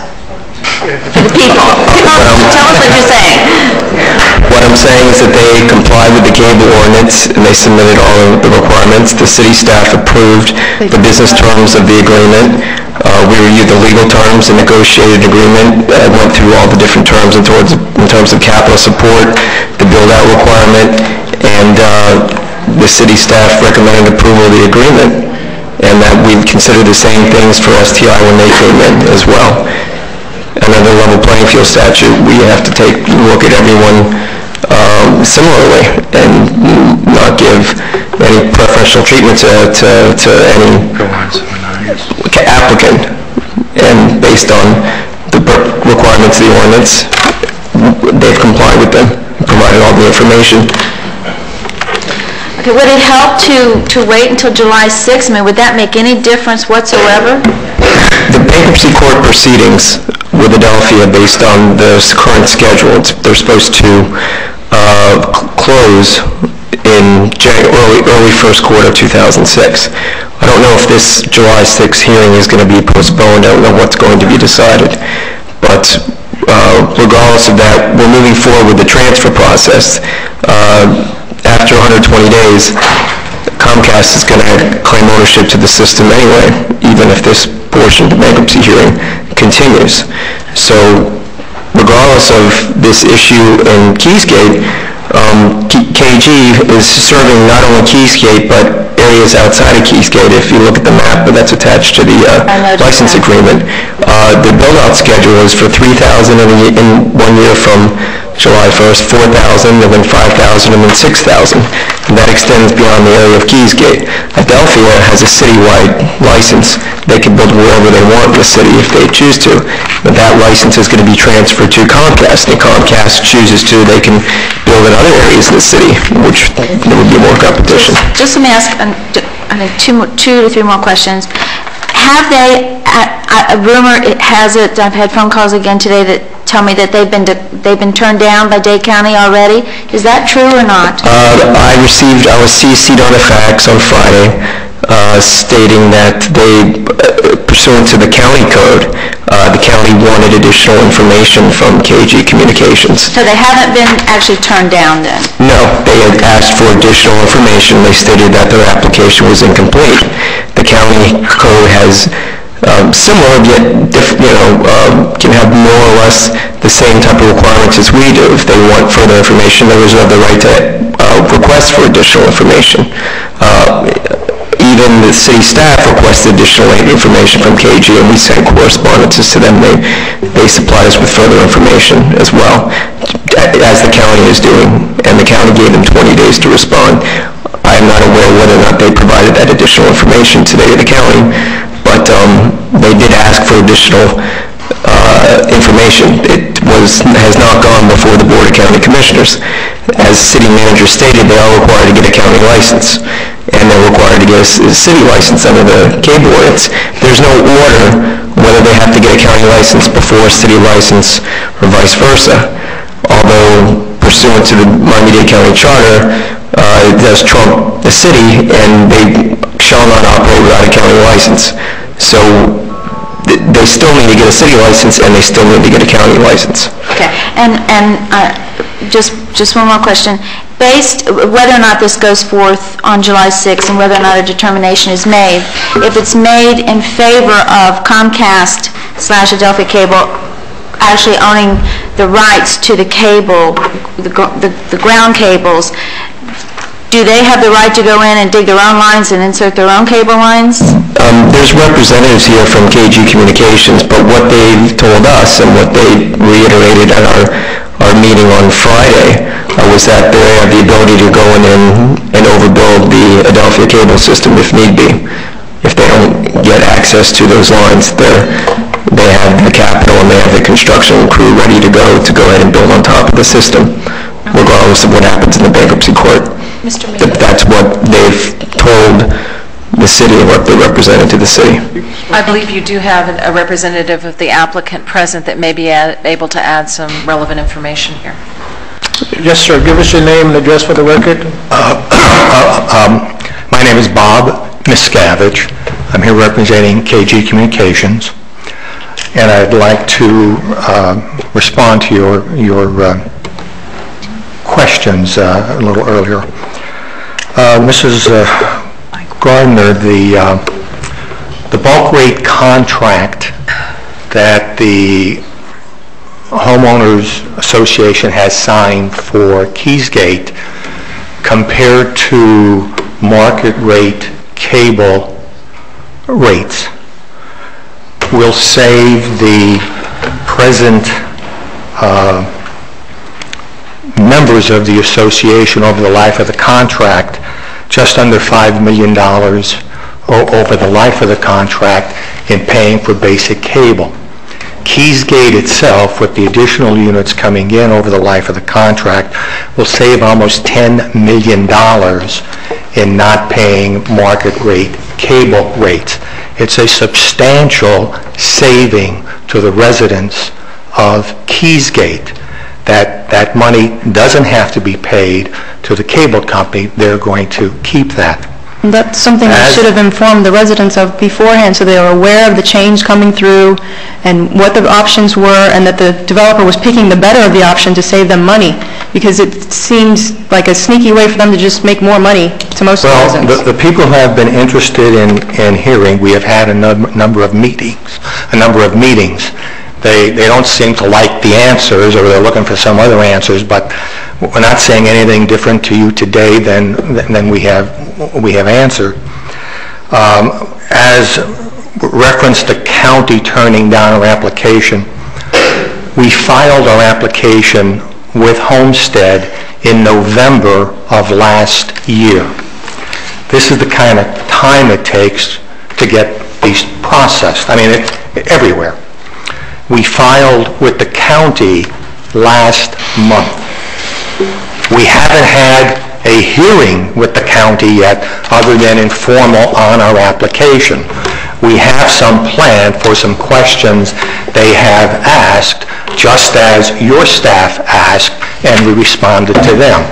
So to say that that's utter nonsense. It's in the process now, and it literally is in the very early part of the process. With reference to the digging or non-digging of KG in the community, KG is prepared to dig, to put in cable. The issue has been twofold in holding up doing that. One, the actual contractual arrangement between the developer and Adelphia. There is a contract that set the basis for how and why Adelphia acted in the community, in the development, and there are procedures in that contract that deal with the termination of the contract. Adelphia terminated that contract. Be very clear on that. Adelphia terminated that contract.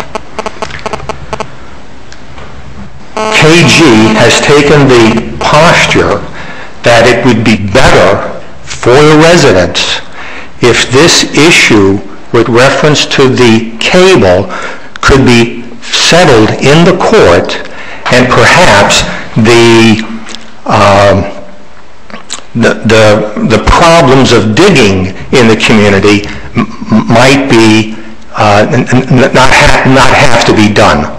So the digging will be done if it has to be done, but it was the posture of KG that because of the contract that allowed Adelphia there to begin with, and the termination clauses in there to separate, that should be taken and worked through the court, since Adelphia has not responded to any of the offers that the developers have done to either buy the cable as it is. I mean, a whole host of things have been attempted. I really just wanted to respond to your questions. Are there any other questions? I have a question. Vice Mayor and Mr. Porter. When you said you had meetings with the community, did you have meetings in the afternoon or in the evening when people are home from work, or in the mornings? When did you have the meetings that was conducive to working people? The Homeowners Association had a meeting that could be a yes or no. One evening. Or did you? Well, there were afternoon meetings and there were evenings, so I'm trying to say that. Because I did get a phone call, and on that the meetings supposedly communicating with the community were never at an hour when people were actually out of work, that the meetings were always in the daytime, in the morning. Well, I believe that issue was addressed on Friday afternoon in the city, Friday morning rather, in the city manager's office. But that's okay. I'd like to address it now. No, I mean, it was addressed, and the issue became one of communications between the developer and the homeowners, and we agreed to get that information to the developers to ask for better communications. Okay, I do have a lot of concerns, and I know it's being presented to us as a simple licensing agreement, and therein lies the rub, because I still see a problem here, and that this agreement, this licensing agreement, is basically going to give entree to allowing the residents to have absolutely no control and no say-so over who their provider is, and that the residents have never had any say-so over who their provider was. That's true. That's very true. Do you happen to know the timeline or the time frame of when the residents are actually going to have some say-so within, as far as the homeowners associations, or is it going to always be a Keysgate decision? Does KG stand for Keysgate?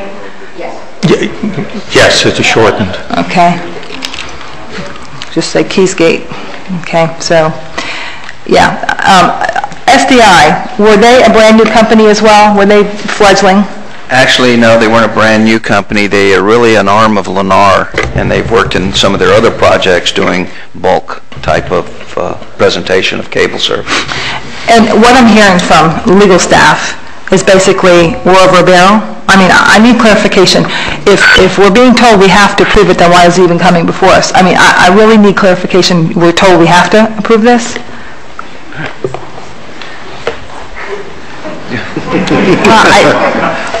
I think the situation is that there's a applicable statute that could supply an argument for them to complain if they did not have their franchise issues. And what the staff is indicating is that we've looked at all of the issues that are covered by our ordinance, and they seem to have satisfied those issues. And that's basically all we can legally be concerned about, is that if they satisfy the requirements. That's the scope of our ordinance, yes. Okay. In the background and recommendation, there's a provision here that says that they must construct a modern cable system capable of passing frequencies on and on. But now they're saying that they're going to try to tap into what's already there, and if they can't tap into there, then they will. But this says they must construct. Is this not a provision? Was this a negotiated provision? I would look. Yeah. This was a negotiated provision. It's kind of a general statement saying they're going to give state-of-the-art service, a broadband service, to any of their customers in their area of responsibility. that's basically what it is. They've got to provide a certain, and that frequency in there is considered state-of-the-art right now presentation for broadband. So where it says they must construct, they must not construct if they're going to tap into what's already there. Well, construct, I think, one is, let's not confuse, they've got a larger area than Keysgate, which already has infrastructure in there. But actually, you also have equipment on each end, the head ends and that light up the cable, which has to be state of the art as well. The backbone is just the service end there, and actually, I don't know if that's fiber that they have there. I don't know what the manner of. It's really not accurate to refer to KG as cutting into Adelphia's cable. This goes back to the contract that sat between the developer and the television provider. I have walked away from cable contracts at times when the developer wanted me to do the same thing. Put the development in, you'll have it to operate for 10 years, for 15 years, and then I take it at the end of that. I see that literally all the time in the cable business with developers. I simply have not executed that kind of contract with the developer. In this case, Adelphia executed that kind of contract. In essence, they got paid for putting that cable in the ground for the developer by having that 15 years of operation, of getting that revenue. So just to put this in terms of it's Adelphia's cable, that's just not accurate under the contract that brought Adelphia to that property to begin with. And I just wanted to point that out. This is in no way, shape, or form resolved in form of whose cable that is. In fact, is it the developers or is it Adelphia's? I believe it's the developers. Adelphia is holding off that it's not, and I can understand that. But your designation of cutting into their cable is just not accurate. All right, Mr. Porter. Well, I go back to the last meeting that we had. Thank you, Mayor. I live in the villages. I've never had an opportunity to choose a cable company, and I would always think that competition is going to make things better. So that being said, the issue is if you create a level of competition where the homeowners don't have the ability to choose, is the question that seems to arise. I would think that if there was a mechanism by which the homeowners have the ability to say they want to use the services provided by KG or the services provided by Adelphia, assuming that they both have the right to operate on the system, that would be the important issue in my mind, because competition is going to make it better. I don't have that ability in my neighborhood. I can't put up a satellite dish legally, and I can't have an antenna on my roof legally. I can only buy my cable services from Adelphia Cable. Numerous times I would love to have changed and have had no opportunity. I would think that this structure could be done in a manner so that we could get some healthy competition out on the streets, but there's got to be some level of comfort set up for the community that gives us the ability to say they will be able to choose from the providers. That seems to be the problem in my mind. Well, I think in answer to that, this scenario set up in Keysgate, there isn't that choice. They have a bulk contract that they've signed as homeowners when they moved in, and the association picks who it is. Now, where you live, which is outside of that agreement, and if it's in their service area, this does provide more competition because you have another company that's coming in. But for the Keysgate residents that are impacted here, they don't have a choice. But like you said, you never did. But is there anything legal that the city can do to lift that restriction for the homeowners in Keysgate? And I keep hearing from attorneys that there's nothing we can do about that. That's That's correct, Mr. Mayor. I have not reviewed the Master Association Agreement or the Declaration or the covenants and the restrictions for Keysgate residents. But let's get back to what the request is before the City Council this evening. A company have come in, applied for a franchise agreement based on the existing ordinance passed by this council in 2003. And you have repeatedly stated that they've met all the requirement of that ordinance.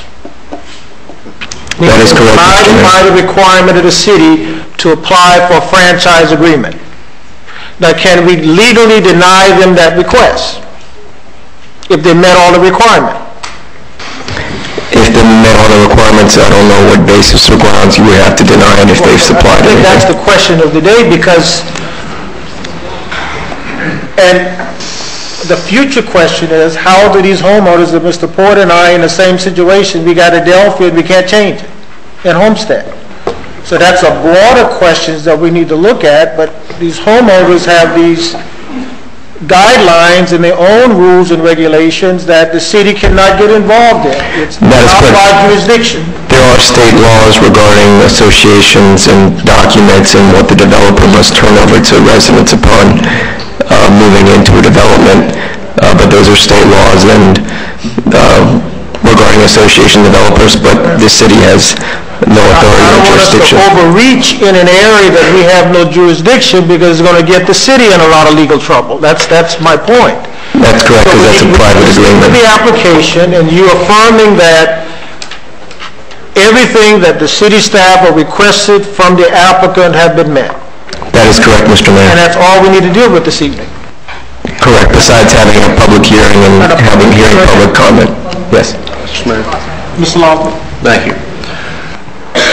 And it may be appropriate to go back to my remarks at an earlier hearing tonight, where it's staff's job to tell us whether or not the legal standard has been met, but we make policy from this side of the table. I'm sitting here thinking tonight that this is a sad lesson in the downside of homeowners associations.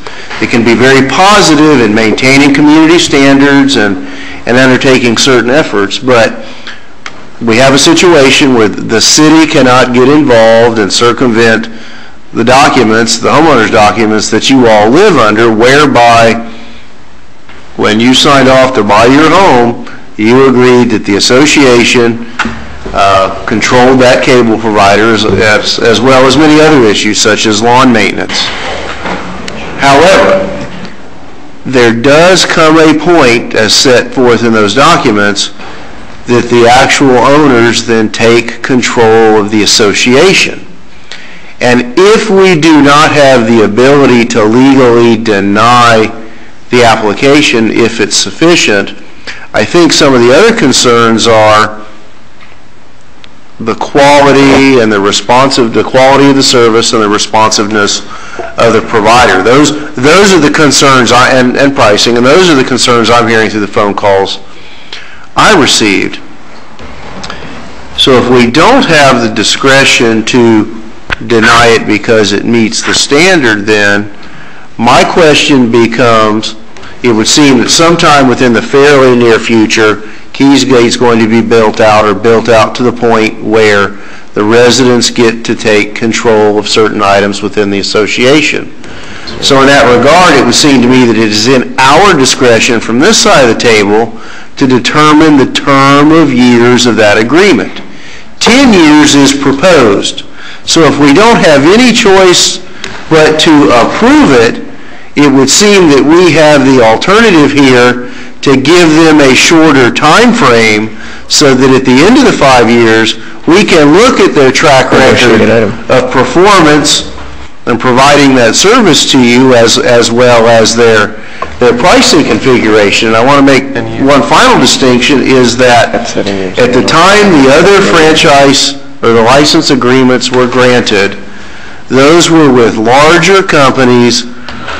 One of them at the time, a credible multi-billion dollar nationwide company, and certainly STI through Lennar is no babe in the woods. We don't have that here with this startup company, where there's allegations that it's with no track record here in the community or necessarily in any other community. So it seems then that it would be appropriate to enter into a shorter agreement to have the opportunity to look then in the future at how well they performed and then either renew the license or not, but certainly not for a 10-year period. Thank you, Mayor. Thank you, Mr. Lodge. Any other comments from council? This is a public hearing. Any comments from the audience? Mr. Mayor, Steve Shiver for M&H Homestead, the developer. First, I want to say we did have the meeting at your direction, Mr. Mayor, last week with a representative sampling of the homeowners, some of which are here tonight, and their concerns of communication are extremely valid. I will definitely and have already begun to carry that message back. There are issues that are and I'll be quite honest, in some instances where the developer may seem it may be a minute issue, is a very important issue for homeowners who have to drive by it or over it or around it every single day. And Keysgate is a large development of regional impact here in the city of Homestead, one that is really the impetus of development on the east side of town. Back in the 70s, I remember when everybody said, you're crazy to build on that potato field. And now the majority of the population seems to be shifting that way. So we are very concerned about that. As a developer's representative, I personally, I live here. I run into these people in Publix, and they all know where I live and my home phone number. And we have already discussed about making sure that message of communication is carried back. Mr. Losner, your suggestion of a shorter term, STI has an 8-year term. Your ordinance provides for a 15-year term. For us to meet the financial requirements imposed and negotiated by your team, your legal staff, and of course your manager, there are certain assurances that our financial institutions, our backers, the banks and others that we deal with every day are going to require. A 10-year term is something that I would strongly insist upon. The assurances that you're asking for, Mr. Losner, are in, and it could be, I guess the attorney could read them to you, but as far as performance and bonding and things like that, there are requirements in the franchise agreement that you do have to meet specific performance requirements. You do have to put up bonds and to make sure that you do financially do your service. There are specific performance customer service requirements that are detailed in your ordinance. And if not, the penalties, and Scott, Mr. Robbins, right? Is it Scott? Robin, singular. Mr. Robin, could you, if you could, put on the record the penalties for not performing and the like so that the audience, if the mayor so desires. First, I want to make a minor correction. The STI agreement is 7 years with the possibility of a 3-year extension if they meet their build-out requirement. What was I'm just the assurances that, if they don't build out pursuant to the construction schedule in the agreement, they can be fined $500 a day for each day continuing. So if they don't have 3,000 homes with service on July 1st, 2006, then the city could subject to $500 a day fines. Then it's $4,000 for the next year, $5,000 for the next year, and $6,000 for the next year. and while the franchise agreement that we're here since November discussing with the county, with the city, is one step in a much larger process, we still have to go through public hearings and all of the discussions that will continue to happen as we go through the county process as well. So this is just one step. I would urge you to pass it tonight. I will do my best to ensure that communication takes place. And at the end of the day, it is another franchise. Lennar is the developer that owns STI. It is not uncommon, and we are serving other new communities, not just the existing bulk contract. William Tebow, 2835 Fairways Drive, resident of Keysgate, a long-term resident of Keysgate, both Centergate, Northgate, etc., etc., etc. In a prior life, I was a Coast Guard strategic planner for telecommunications, satellite communications, and broadband within the Department of Transportation. I've met with Bob, and I've met with others. I've reviewed their plans and their approach to the issue of providing service. There's actually two companies that are involved. KG is a hardware company. It's to provide the infrastructure for service, and DCS is the information provider. Adelphia is the same company, and I'm sure Lennar has the same situation. I think the developer has got a lot of guts. I have to comment and commend him for his stepping up to the plate, taking responsibility, because he started a project called Arbor Park, and Adelphia canceled his contract, and he could not provide broadband service to that community. And he did not provide service to the shores. They canceled their agreement and therefore left these people stranded. I think that's unconscionable by Adelphia Cable. And I think these people here are ready to provide. The other thing is that I'm also the president of the Fairways Homeowners Association, and we had a meeting last week and discussed this topic. It's in the keynotes of Keysgate, which is distributed widely, a very lengthy discussion of the issue. And I feel that because the developer stepped up to the plate and says, Adelphia, there are other choices, and he provided them, and I think the community will benefit extensively from this choice that we have. And if the provider of the information service doesn't perform, KG can fire them and provide another service. So I think that we have the benefit of a great deal here, and I would ask the council to approve this and not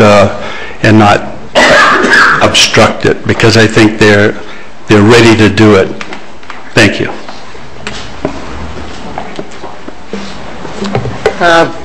Good evening, Mr. Mayor and the council. My name is Joe Nangas. I live at 570 Southeast 30th Drive in Keysgate, East Lake Village. I know there's been a lot of information going around concerning KG Communications and DCN Community Network. Much of the information has been controversy. In a communication from Paige Latner, I was told that the developer had made every effort and additional commitments to ensure that the residents of Keysgate would get provided cable and any other service at the best rate and the most advanced technologies than any other cable company who would be able to provide for the Keysgate.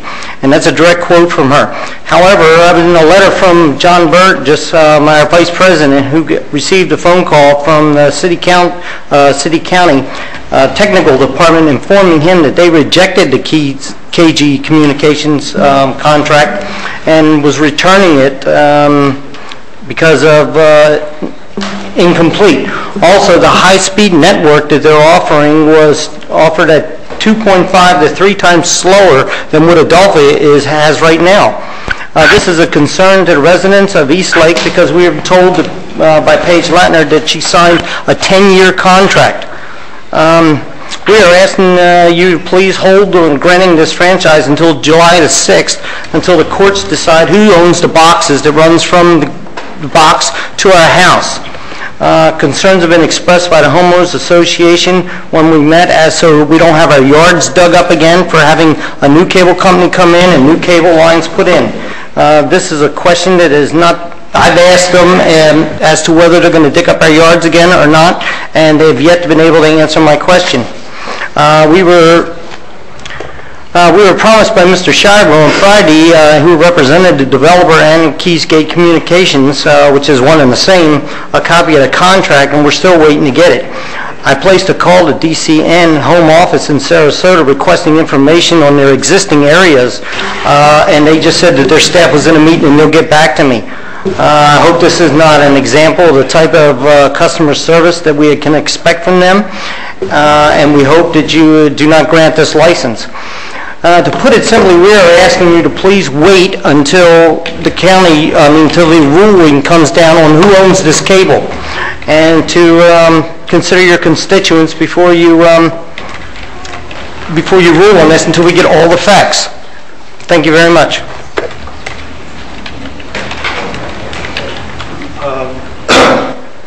I feel I should comment since Joe is directly try to impinge. Excuse me, could you state your name for the record again? I'm sorry, Bob Miscavige. Joe, I have no idea of where you get your information, and I'm going to answer your questions just like I did on Friday. One, the county has not rejected our application unless they're talking to you rather than the applicant. Number two, the speed you talk about, again, I have no idea where your information comes from. We are putting in a 100 megabyte pipe for Keysgate. That's not even close in terms of what speeds you're getting now. I mean, can't compare to the speeds we're about to provide to Keysgate. Your issue about service, I take that as a snide remark. We operate 24 hours a day answering our phones, responding to customers. We've been doing that for 25 years. We've been doing it for thousands of customers. That you're not intimate with our operations, I can't help that. But don't say we don't deliver good service to our customers. I didn't say there's no need to have a debate on it. We need to move on. Do you have anything else to say? Let's get the other. Yes, I didn't say you didn't deliver good service. It's just I made a phone call and I couldn't get no response back. And I hope that's not the quality of information. I have facts here from, it says the county's technical department saying that their best is 2.5 to 3 times slower than Adelphia is offering us now. All I can go by the information I get from the county technical department. I have no idea where they got that from. Mayor? And they also say that your application was sent back because it was incomplete. Our application has not been sent back. But there's no need to argue the point. Let's move on. Mayor? Councilwoman? To my recollection, I believe that we said at the committee of the whole meeting that we were going to wait until July 6th. I believe that you said that, Mayor, that we talked about that. Or somebody said it on this council, that we had talked about waiting till July 6th to actually see what the outcome of the court ruling is going to be. Of course, then you have another can of worms that if it's postponed or if it's whatever, but I mean...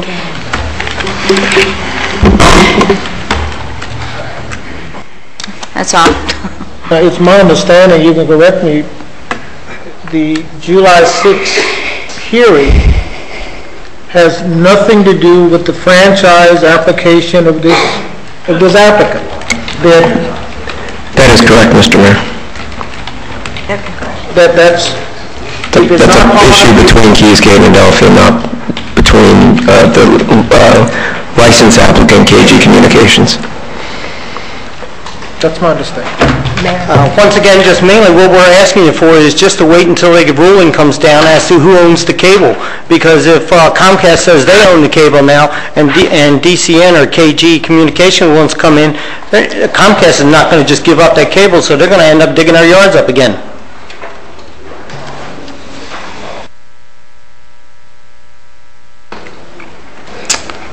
My name is Charles Albright, 437 Southeast 22nd Drive.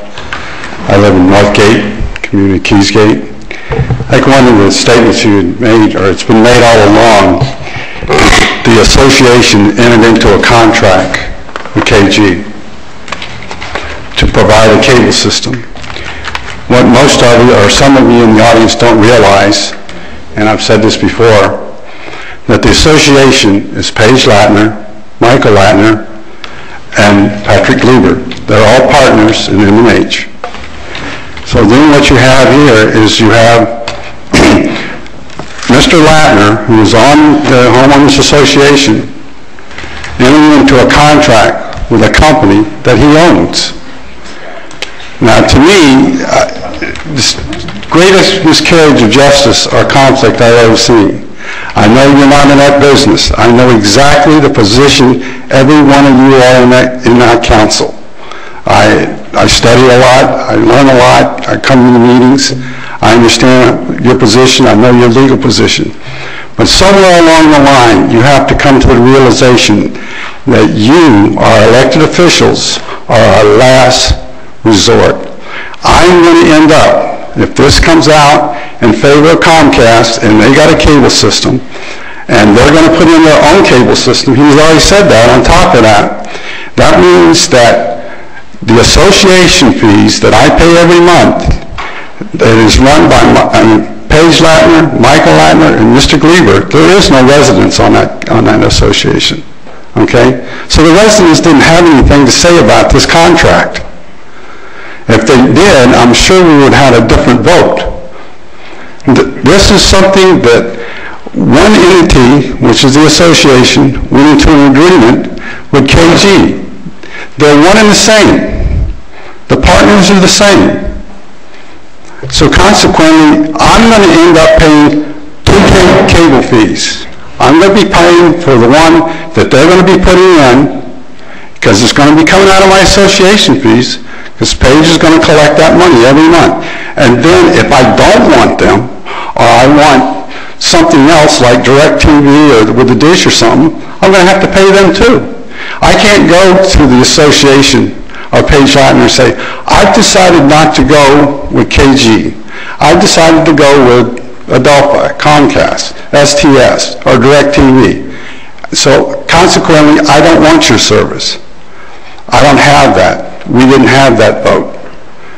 That vote was taken away from us when the association decided to enter into a 10-year contract. And most cable companies, from my understanding, doesn't have a contract that long. I was understanding that they have to perform 3,000 residents. It just so happens that Keysgate has 2,900 residents. I also understand that when to get their contract going and everything else, that they have to come up with certain amount of people to make that franchise continue on. Well, obviously, Keysgate is going to grow, but the problem that we're going to have is, as Mr. Lawson brought up, we will never be turned over. I live in Northgate. There is no more land in Northgate. Technically, the association should give us the right to run Northgate. We have other communities in Keysgate that should be turned over because they're all filled out. There's no more building. They're not going to be turned over. And if the land keeps expanding, the percentage that Mr. Latner has to have to turn over to the residents of Keysgate is going to go up. You're going to keep getting more houses, so that means that we will never, ever run our own association. So I'm asking you to listen to find out what's going to happen with this hearing, to find out if I'm going to have to pay double for cable that we don't have to pay now. Thank you very much.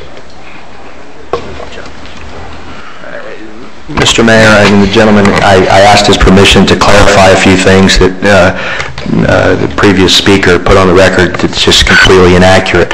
A couple things. When you buy into, and again, I understand the issue of communication, and that is the root, as I've talked to many of the people sitting in this audience, the root of the issue here is communication by the developer. That I'm giving you my assurance that I will do my best to make sure that that is improved. But today, and say as you please, today before you is the KG franchise agreement. When you bought, Chuck, in your home, you agreed to not only a cable company, you agreed to an insurance company, you agreed to a maintenance company for your lawn, you agreed to a whole host of contracts.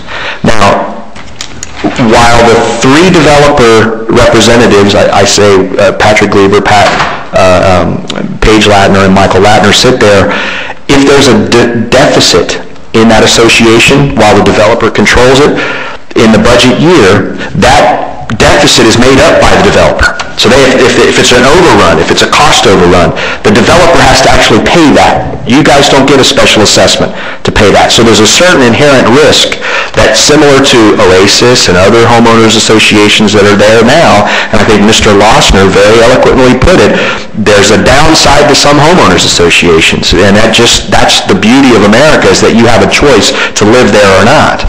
But at this point, as you continue to develop, as Mr. Tebow pointed out, as you continue to develop the association, soon, Chuck, you said we'll never control it. That is simply not true. There are requirements in your association docs that give you the point in which that will be turned over. So I don't want members of the audience or people listening at home in Keysgate feeling that the developer is always going to be there controlling the homeowners association. That is simply not true. So tonight you're faced with an issue of approving a franchise agreement that not only deals with KG and the bulk rate contract and digital cable networks, which is Bob Miscavige, who, by the way, has, I believe, 25,000 plus subscribers. I mean, he's not new to this business, okay? That's why we selected him. Today you have before you the question of approving KG Communications. A delay until July 6th, your attorney and your staff says actually does nothing because that court may be postponed. That court date may be postponed. We still have other developments in Keysgate that because Adelphia Cable terminated their contract and told us we are not going to come into Arbor Park. I think there was another point that Mr. Tebow pointed out. We're not going to come into Arbor Park unless you sign this other agreement. Right? We're not going to be held hostage like that. And unless we get to move forward with the franchise, we have other developments that we need to begin service to. So again, while this is an emotional issue, I can only give you assurances that we will do our best to communicate. I will pass that along to Michael Latner personally as soon as I leave this meeting tonight. But at the end of the day, you have an issue before you for a franchise agreement for KG Communications, which is separate and apart from the legal issues that are being argued by the homeowners at this point. Thank you. I was unfortunately not sworn in. I didn't get up when you swore everybody in, so I just need to be sworn in before I speak. Okay.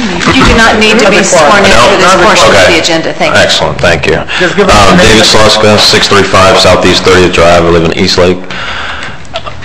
I've heard all the stuff that we've talked about this evening, and I think we go back to the issue at hand, which is minus all the civil and the unpleasantness of some people have of this whole thing. But if we go back to the root of this, what I look at is as the council has the obligation to look at, this is not like we're approving a franchise for, I'll use the analogy, a hot dog stand, that we're pulling up a hot dog stand in the Keysgate, and if I like the hot dogs, I'll keep buying them. Well, this is a hot dog stand that's going to basically stay there, and we're going to have to eat the hot dogs whether we like them or not. So that's my concern, whether am I going to get the quality of service that I'm currently getting, right? So as approving the franchise to come in, I would think there would be due diligence to look at how much service is provided and how well the service was provided, and the quality of service would be part of that franchise approval or granting the license for a franchise to operate. And in addition to the fact, with the concern that this is a no-choice situation for residents in the community, so it's not like residents have a choice whether they would like to use that cable provider or not. So I think there's some extra due diligence that would be required on something like this, because in fact the situation exists where there is no choice, to make sure that the residents are protected, that if in the event we have a hurricane and KG Communications, one satellite dish out, and the potato farm over there gets blown over and we got to wait a year before we get cable back, that would be my concern. Do they have the right things in place to be able to financially back with insurance and equipment to be able to make amends to their system and provide proper customer service while they do operate?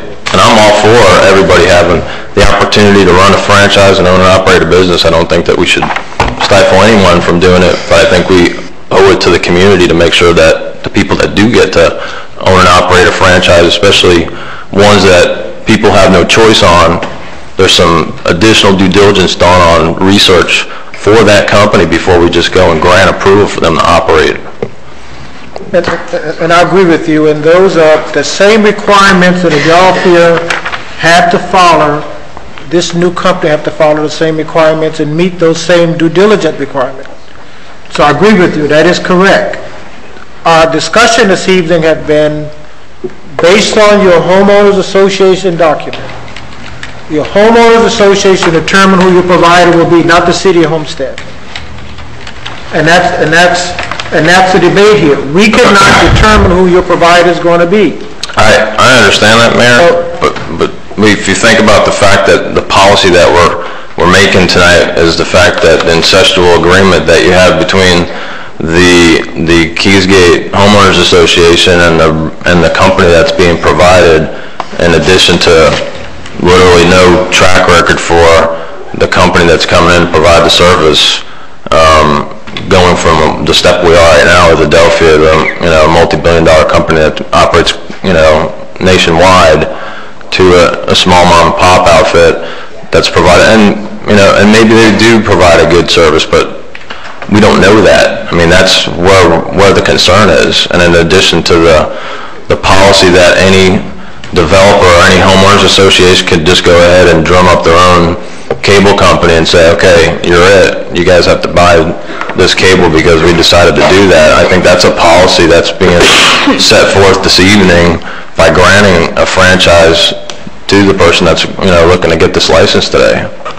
See, one of the criteria when you say about experience, I don't know whether that's in the ordinance that we passed, but I'll repeat that every requirement that the city, in terms of the rules that we have set for franchise agreement, have been met by this company. Everything.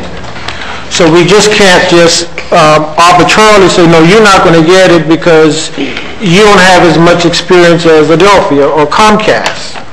That's not one of the criteria. If you meet all the requirements, you can apply for a franchise agreement with the city and receive it based on the rules and regulations that we have established here. I completely understand that, but in addition to what we're doing tonight, we're not only just saying, hey, you meet the requirements, hey, you can operate a franchise, but you can go ahead and start it up in a community by yourself and force customers to and provide service to those customers and leave them no choice. That's in addition what we're actually doing tonight. That's your homeowners association, not the city. So you're bound by your homeowners association document. That your homeowners association determine who your provider will be, not the city of Homestead. Thank you, Mayor. Yeah. Is Adelphia going broke? Is Adelphia in bankruptcy? Yes. Comcast has purchased it. But Adelphia is in bankruptcy. Yes. Comcast has purchased it. And the CEO was sentenced to No. The point. 14 years in I'm jail. sorry, Mayor. No, go ahead. No, the point, we're arguing over a company that's in bankruptcy. Adelphia's filing bankruptcy. I recognize the issue, but Adelphia is no longer going to be in existence. Well, they have a representative here. That might be a good question, but yes, they are in bankruptcy proceedings and have been for some time. I apologize, Mayor. The argument is that one company has no worth, but the one that we're currently stuck with in my neighborhood and currently in the Keysgate neighborhood is a company that's in sort of financial disarray. So the comparison is interesting, but I'm sorry, Mayor. Thank you. Good evening, Council. My name is Angel Lazo, 1400 Southeast 23rd Drive. I'm the president of the Keys Landing Advisory Council. And I just wanted to point out some corrections for the record. The service that DCN, which is the provider that the KG Communications is going to be using, I've called myself that customer service, and they said, we're having a staff meeting, please call back. Then you go to their website, and it's, they should be ashamed to have that kind of website because they've been around since 1999. And you see, the problem that I'm talking about here, I'm referring to performance. I'm an IT project manager, so I'm very familiar with telecommunications, which is really what we're talking about here. Okay, we're talking about telecommunications. We're not talking about cable as we used to know it back in the 80s, right? We're talking about telecommunications internet service, which Adelphia is stellar at 4 megabits per second. He's promising 100 megabits, whatever. That's pie in the sky. You could promise me the world. Your company only provides supposedly 29,000 people in the west coast of Florida, of which when you go to the website, it's so sad to see, it hurts your eyes, because it is the worst website that I've ever seen for a telecommunications company. So when you're talking about a performance matrix, this is what you would see. I see this kind of stuff all the time. We look at a company and we get a presentation. Lip service is great, but the proof is in the pudding. What are you providing? Well, supposedly, the Paige Latner and everybody flew to these places and they saw TV, but they never went on a computer and tested their performance on that. Where is your performance matrix? Maybe your ordinance, your cable ordinance, needs a performance matrix. Look at a company based on what they have provided in the past, because I would not, when you go to a store, do you say, oh yeah, that one looks good. Yeah, that sounds great. No, you look at the brand, how good is it be? You look at consumer reports, maybe, before you buy a large appliance, right? The same thing would be here, because now we're forced, to get a company. Well, guess what? Probably my wireless network is not going to work, right? Because who knows if they're going to be providing, yeah, you're going to find them $500 a day, but I still don't have internet, right? I'll have to go back to dial-up because DCN didn't come through. And KG Communications, oh yeah, they'll respond to me. They'll respond to me via the keynotes, because that's when we found out. They've been doing this since November of last year, but we found out in May of this year through a little article in the keynotes. Okay, so they talk about communication. The only reason they had communication was because I sent emails to 198 people in Keysgate. Okay, not because, and then I talked to Paige Latner on the phone, and she was screaming, why are you sending all this stuff out? I'm like, because you don't. That's why it happened. So, it's great dress up here, saying how good our company is, but the fact of the matter is, the proof is in the pudding, and the pudding is bad. I cannot believe that a telecommunications company told me to call back. Where's your 800 number? Where is your on-staff 24 hours? It's not there on your current operations. If you were providing my company service, we would say, you're a joke. Get out of here. Give me a company that has some, substance. You go to the Adelphia website, that's a good website. You're Comcast, that's a good website. Time Warner, that's a good website. Your ordinance needs to be updated, because you don't want to deal with Mickey Mouse companies. They could promise you the world here. Bonding, all that all sounds great, but that doesn't guarantee me service. And I'm looking for service. I am part of this network that I have. I'm going to be forced down my throat. I moved into Keysgate, but this is not what I bargained for. Nobody bargains for this. And the fact is that this may be very legal and everything like that, but there's something called equity in law. And this is not equitable for us. Okay? Because this is not at the same level of Adelphia. Adelphia might be in bankruptcy, but companies, Kmart went bankrupt. And who are they now? $200 or something a share. Why? Because companies, it's like a phoenix out of the fire.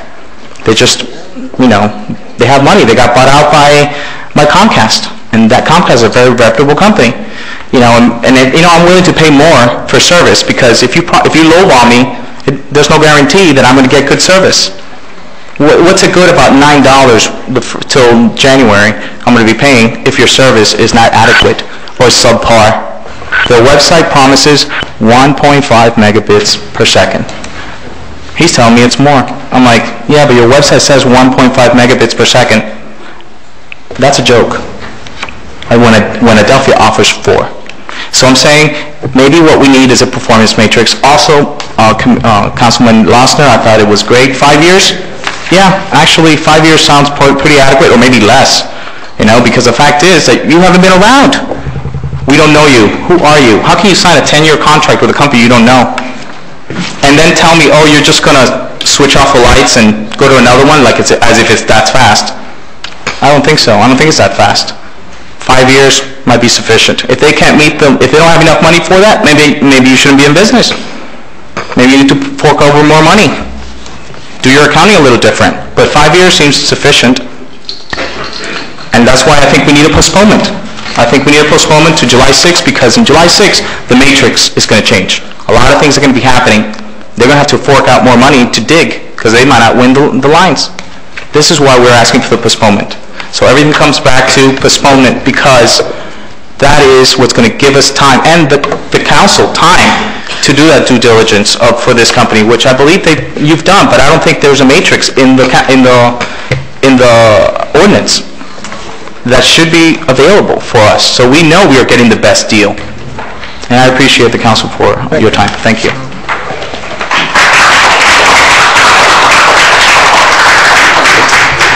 Again, William T. Long, 2835 Fairways Drive.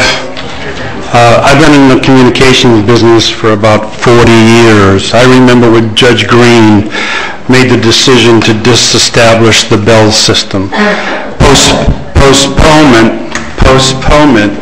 is going to crucify new people moving into Keysgate because they won't have service, period. The lawsuit that is engaged in is to create a smooth transition from one service provider to another.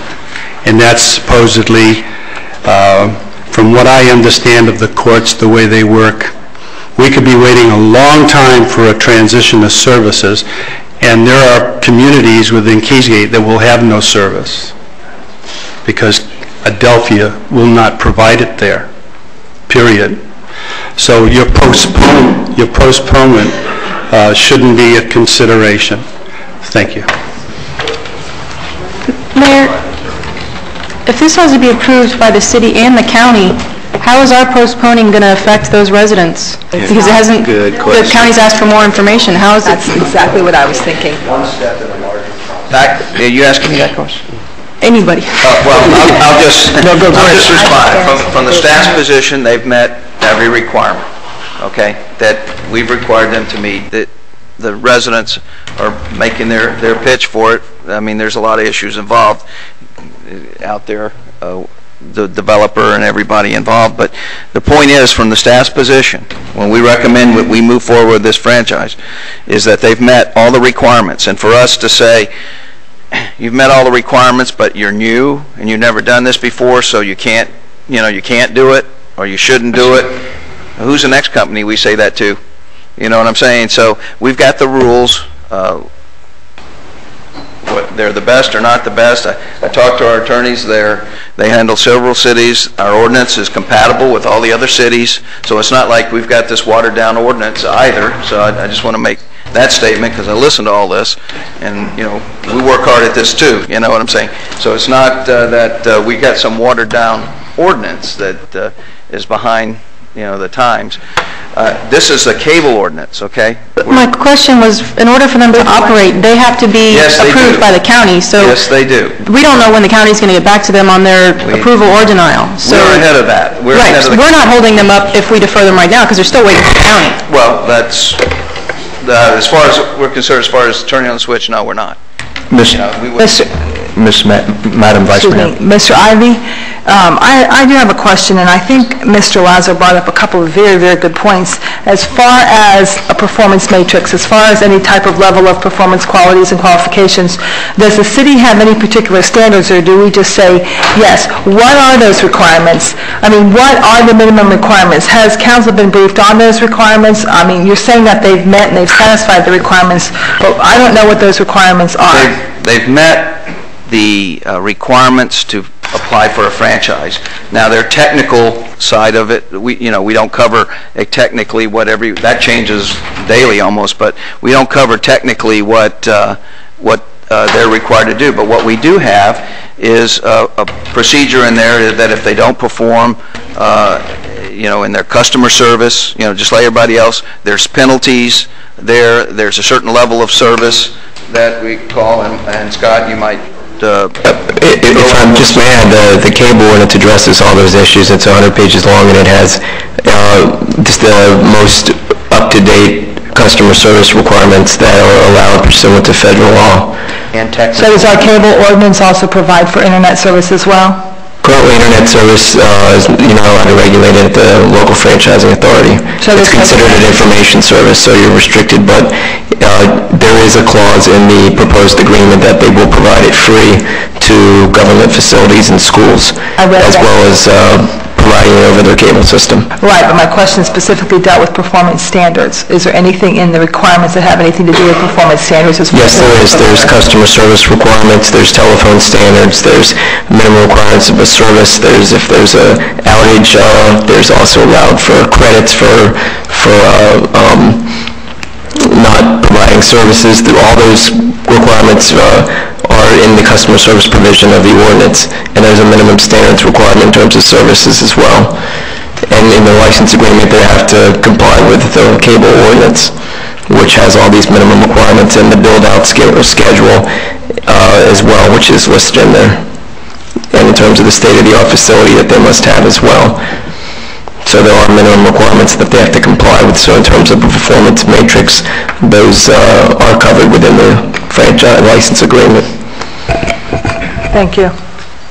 Let me caution the council. We have many homeowners associations in the city of Homestead, like the one I'm under, and they have very specific jurisdiction. And I think it was enumerated: cable service, maintenance service, you name it. And there are state laws that gives them that authority. We can't afford to open up a whole can of worms here, ladies and gentlemen. Okay? Now, if there's an issue with the cable service in Keysgate, that debate should be between the association and the residents, not the resident and the council. We cannot interfere. The homeowner association at the villages, as Mr. Porter said earlier, we've been dealing with Adelphi for a long, long time. We don't have a choice. Now, is that right? Maybe not. We need competition. I would like to have multiple choices of services, but when you sign that homeowner document, you're restricted. So I don't want the council to open up a whole can of worms by interfering in homeowners association documents and their rules and regulations. So we need to be very, very careful. We don't have the right to do that. So this is a new company who requested a license from the city of Homestead. By staff analysis, that met all the requirement for the license to operate in the city of Homestead. And that's as far as we can go. We can't get involved into the homeowner's document that restrict them to a service provider that we have no control over. That's a debate between the homeowners and the association. The association have not been turned over to the residents there. Again, that's not an issue that the city of Homestead can deal with. It's out of our jurisdiction. We have no right. We have no legal right to interfere. And we cannot put ourselves in a legal position where there's a lawsuit because the city have interfered in a private matter.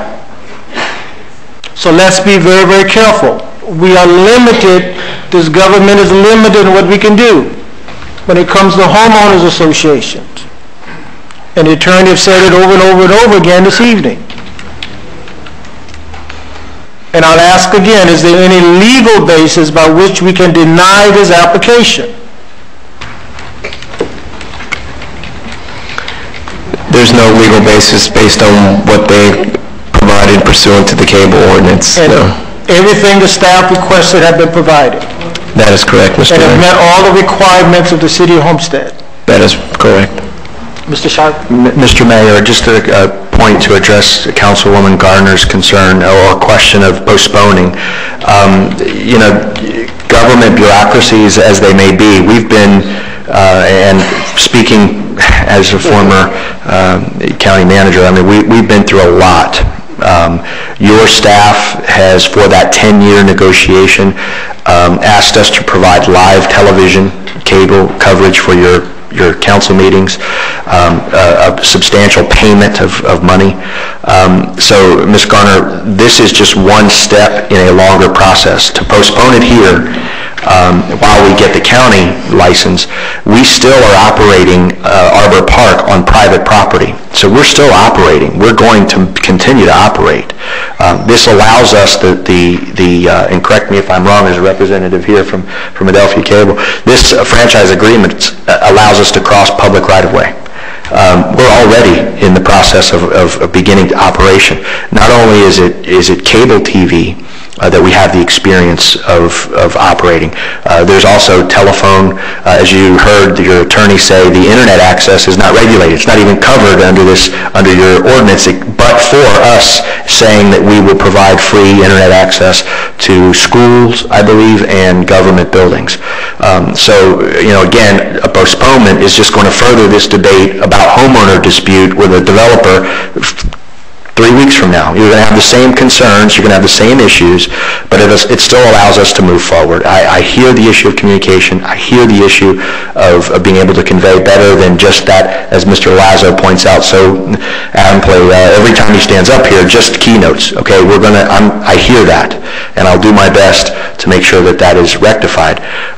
But if, one other final point, if we looked at all the internet sites, and Bob Miscavige and Digital Cable Networks, we did go through a lot to choose a company that was a quality and a company that was existing and company that was providing.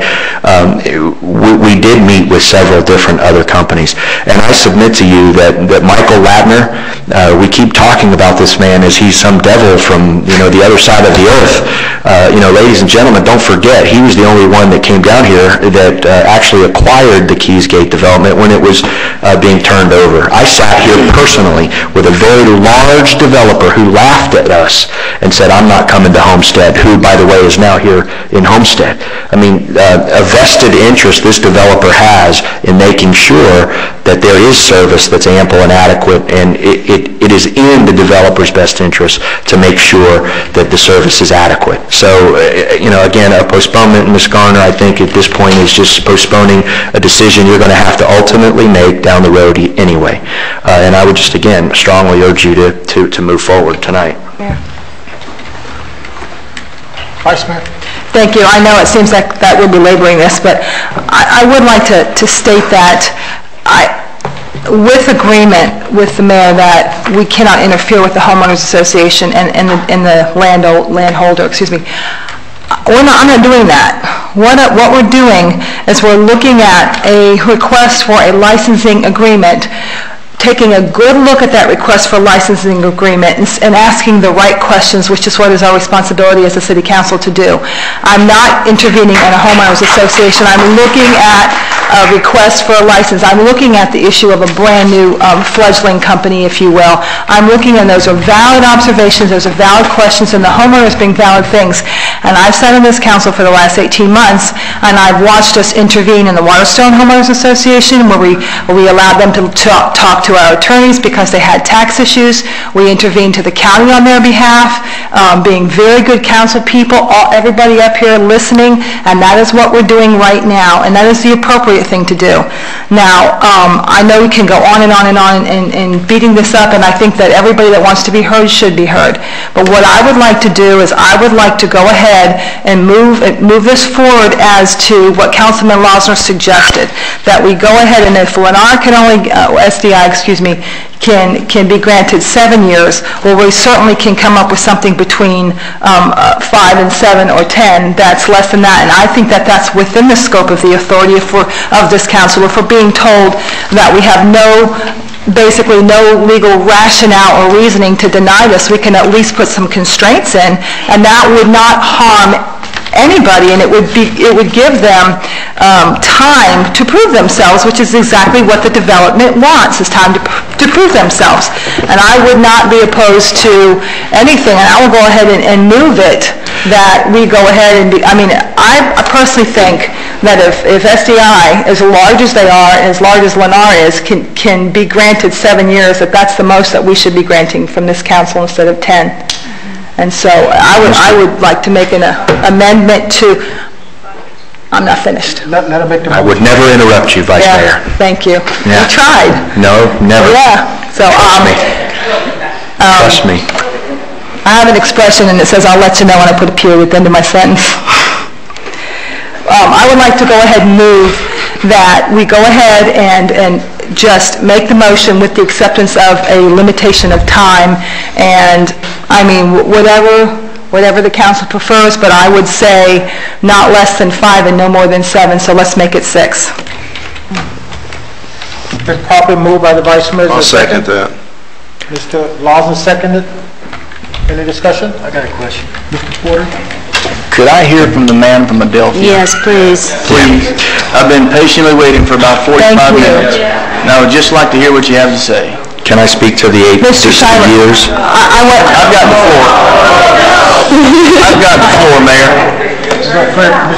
I've got the floor. Please, let me just hear from Adelphia. Good evening. I'm Mike Tank. I'm the Director of Government Affairs for Adelphia Cable. It's my pleasure to be here tonight. I think all of you should have received a letter today regarding our position. What I'd like to do is have a copy of this letter and give it to the Clerk Treasurer for the record, if that be acceptable.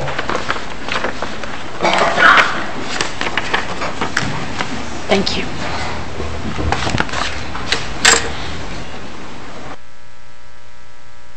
There's been quite a bit of discussion tonight on how you should move forward.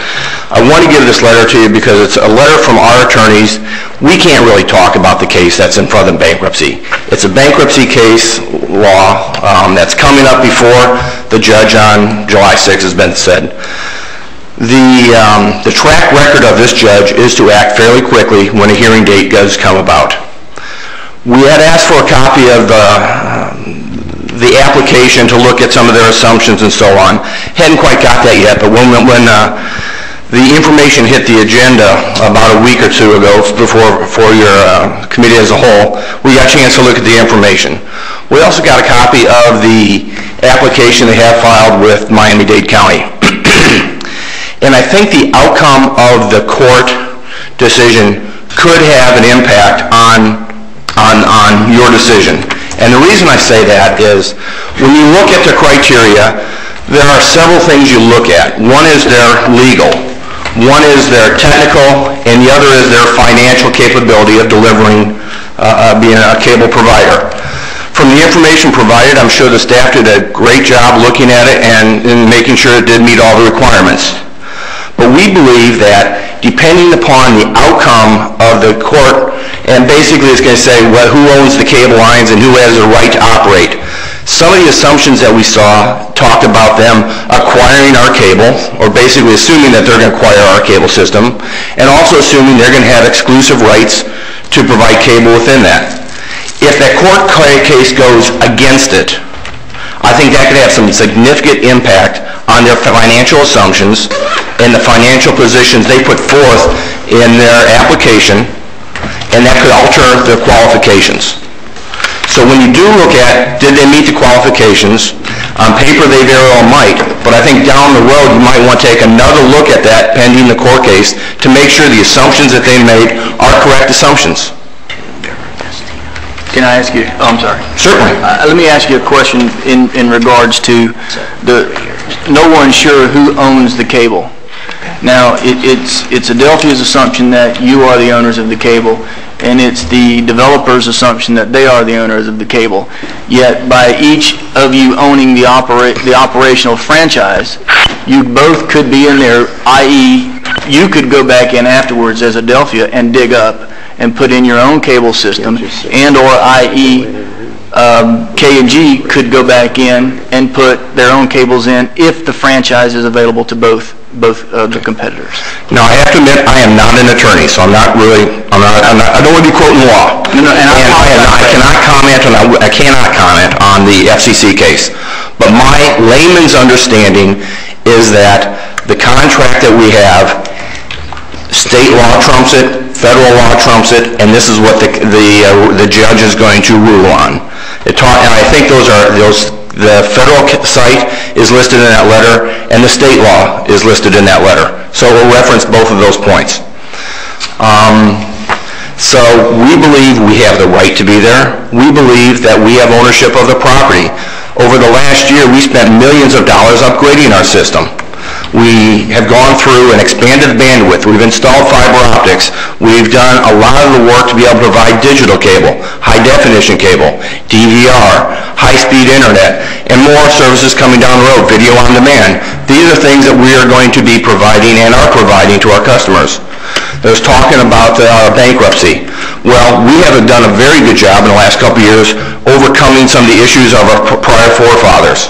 We have never missed any payments to anybody. The bankruptcy issue is really regarding debt and past debt to old people, or to old creditors, excuse me. And so going forward, ever since we filed bankruptcy, we have not missed any payments. We've expanded, we've upgraded our cable operations. We've done a very good job. This is why when we were going through our dual path, whether we were going to emerge independent, which we tried to do, and there were some questions about whether it would be better and get more value to our constituents to sell it. That's why Comcast and Time Warner made a very good bid for this, and it's the best for our constituents. So that's why we're going forward on this. So we think it would be a prudent thing on your standpoint just to hold off a little bit and see what's happening. There was another comment earlier about the contract that Adelphia canceled the contract. Well, it would be very nice to say it's a very simple thing to get there. I was not party to those negotiations. I know there were negotiations going on for a long time, years in fact, and so there were many factors that came to this. It is not a simple, just canceled type of thing. It was many factors coming in play into that. So it's not just, well, we canceled, so we're going to go do our own thing. There was a lot of issues involved with that. That's basically what I had to say this evening. I'll be happy to try to answer any other questions you might have for me. Okay, let me, if I take a breath, Mayor, that doesn't mean I've relinquished the floor. Let me just refer to the attorney. Now, it says in the letter from Adelphia that to the extent that the city believed that granting a license to KG would promote competition, that belief does not appear to be correct. If KG is successful in eliminating Adelphia Cable from Keysgate, now, if they both have the right to operate through a franchise agreement, how does one eliminate another one? Not based on the homeowners association, based on the rights of operation. As I mentioned before, there were comments saying that Adelphia was going to shut off their service because they wouldn't enter into an agreement. They can't just shut off their service because, as the representative from Adelphia knows, they have a cable ordinance that they have to comply with regarding customer service and everything else that's included in the cable ordinance. But in terms of competition from two cable operators, once Adelphia is going to be transferring its cable system to Comcast, and Comcast is going to eventually own that system if the court decides that. So there is an opportunity to get service from both cable providers if Adelphia owns it, and they cannot kick them out of the rights of way because they do have a license to operate in the city. Now, in terms of a bulk agreement, if that agreement's been terminated, Adelphia can charge retail rates for that area if they want to. Okay, you said something that triggered rights of way. Who are you saying that Adelphia or K&G or the developer owns the rights of way? Under the definition of public rights of way, it includes public utility easements and public streets. And by granting a license to a cable operator, they're allowed to use those public rights of way, which Adelphia is allowed to do.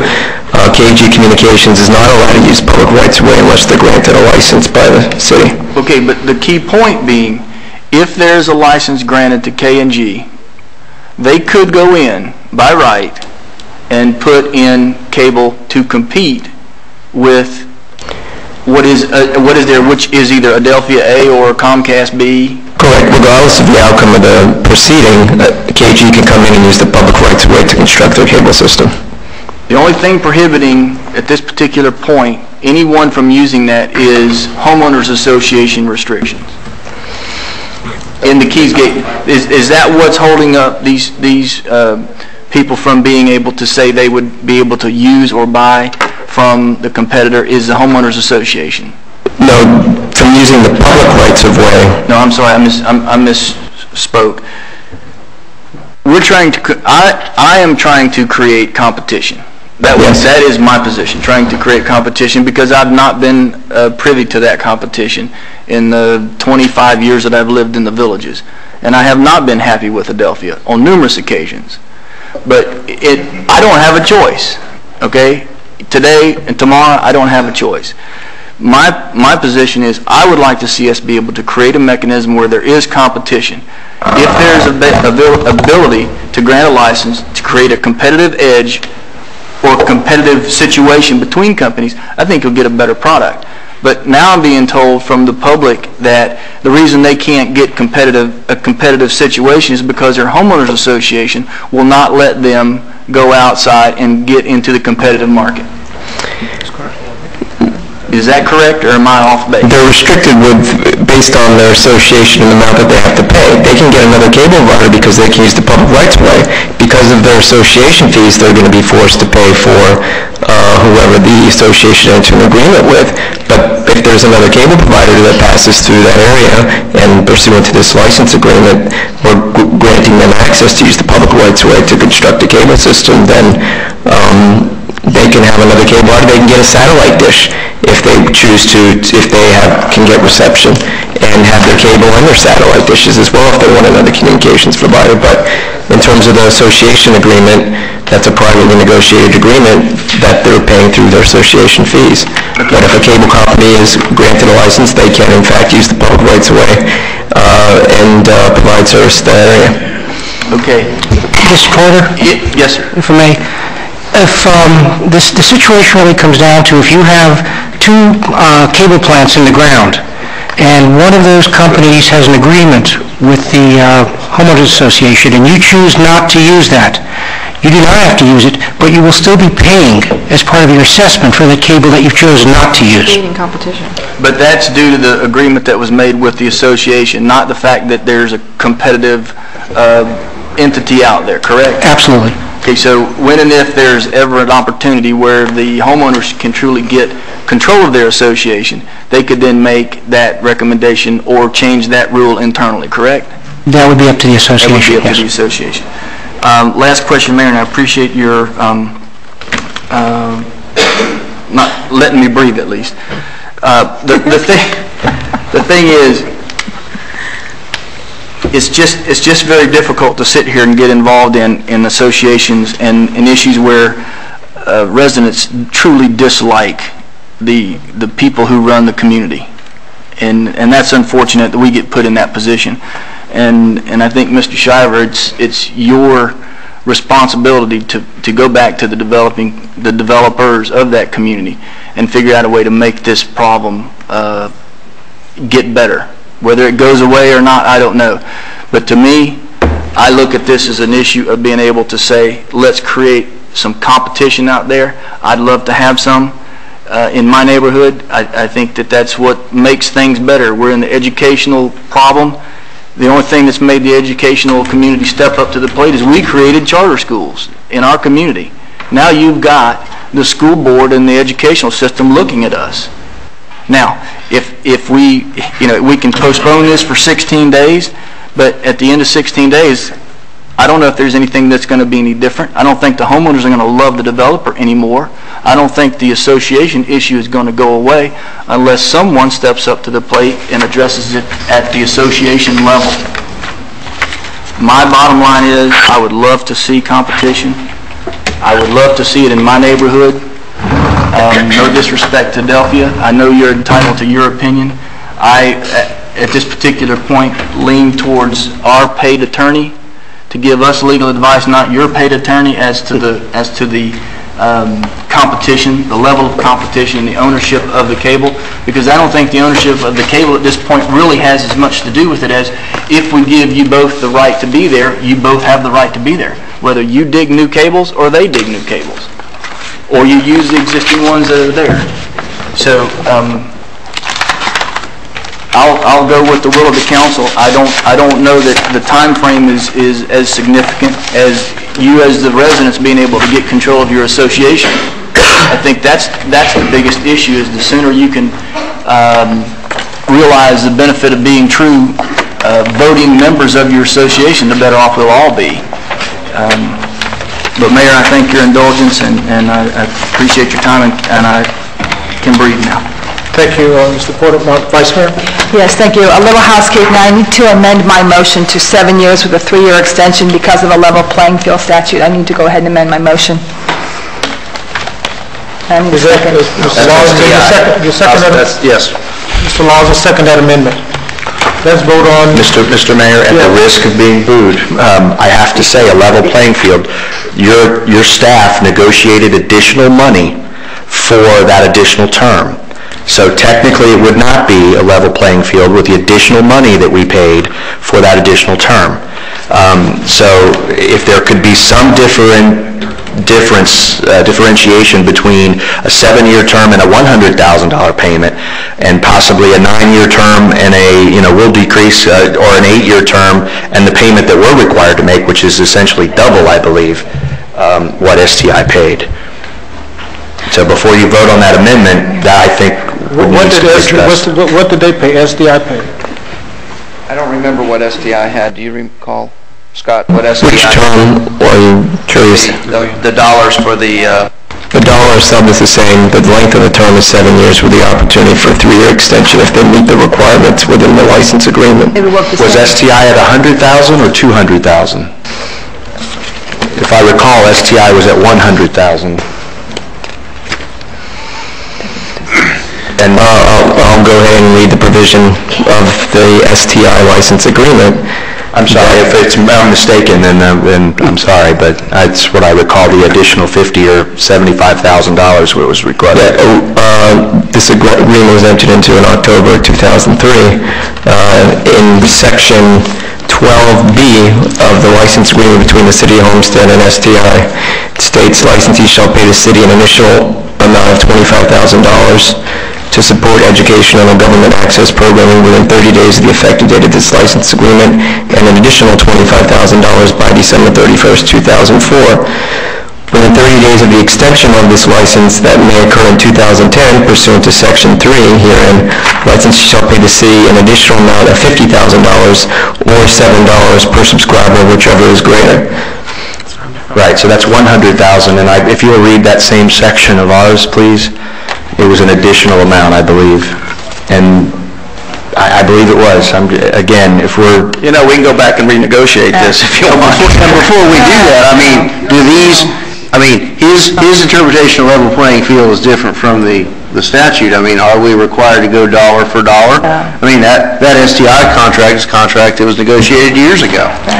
Mr. Losner, in point of fact, the dollars are different, but the area of the franchise agreement is significantly different as well. The number of potential subscribers coming in front of KG is significantly larger than STI's. So the numbers as proposed then could be justified. I believe so, sir. Well, but wait though, no, I believe Mr. Coopersmith was indicating that we're required to develop a lot more than STI. Is that correct? Both required and the area impossible. So our investment and our requirements are far greater, plus we're paying additional amounts, plus you're now amending our term to an equal STI agreement. Except for the fact that it's 7 with a 3-year extension and it still equals 10. So if your performance is of no problem, then there would be no problem and no issue with the dollar value because you still have 10 years. Well, we'd enjoy paying the same thing that they would. Absolutely. Well, different service area. Mr. Hodge. I tried to stay out of this. But I do, just thinking here a little bit, looking at number one, we're talking about the timeline and the terms and the dates and the money equating to that, and highlighting some of the points that Mr. Porter and some of the others has made. And to my understanding, I might be confused. I'm easy to confuse now. So, I'd like to be very clear on my understanding. approve or disapprove the licensing tonight, at the end of the day, the homeowners association still has to negotiate with whomever is going to provide communication cable services to. That agreement has already been entered into. Okay, so if whether we do a 7 plus 3 years, whether we do a 10-year or 5-year, whatever the agreement, the homeowner association is not going to affect our agreement. That's great. Based on what Mr. Shriver has told us, they've negotiated a 10-year agreement with Keysgate and with the cable operator for under their private homeowners association agreement. If I'm correct, I have not reviewed that agreement at all. That's a private agreement, but if Mr. Shriver can state for the record how long that agreement is for, then yes, I think that it was a 10-year agreement, so it doesn't have any bearing on the license. So in reality, no matter what we do tonight, to be able to help the citizens of Keysgate, it still falls on the hands of the homeowners association and their contract. They did negotiate a 10-year agreement from what I've heard from residents. Well, the association did negotiate for a 10-year term. So I have not reviewed their agreement at all. Take a 10-year term here. Right. Now, okay, so what my concern would be is, you know, although our heart goes out to the community and we're trying our best, and I hear a lot of questions being proposed on what can we do to assist the residents, the end users of what may take place. If they get a license, and if they get a license, and let's say Adelphia wins the lotto, let me address an issue, Councilman, is that there's a cable ordinance in place, and whether there's a 10-year agreement for residents of Keysgate, they're still residents of the city, and there's still a city cable ordinance. So if they're receiving poor customer service and they're receiving from KG Communications, they're the licensee under this license agreement. And if they're receiving poor service, then as a resident, they have a cable ordinance that they could review, and they could contact the city, they could contact the city manager, they could come and express the grievances at a public hearing.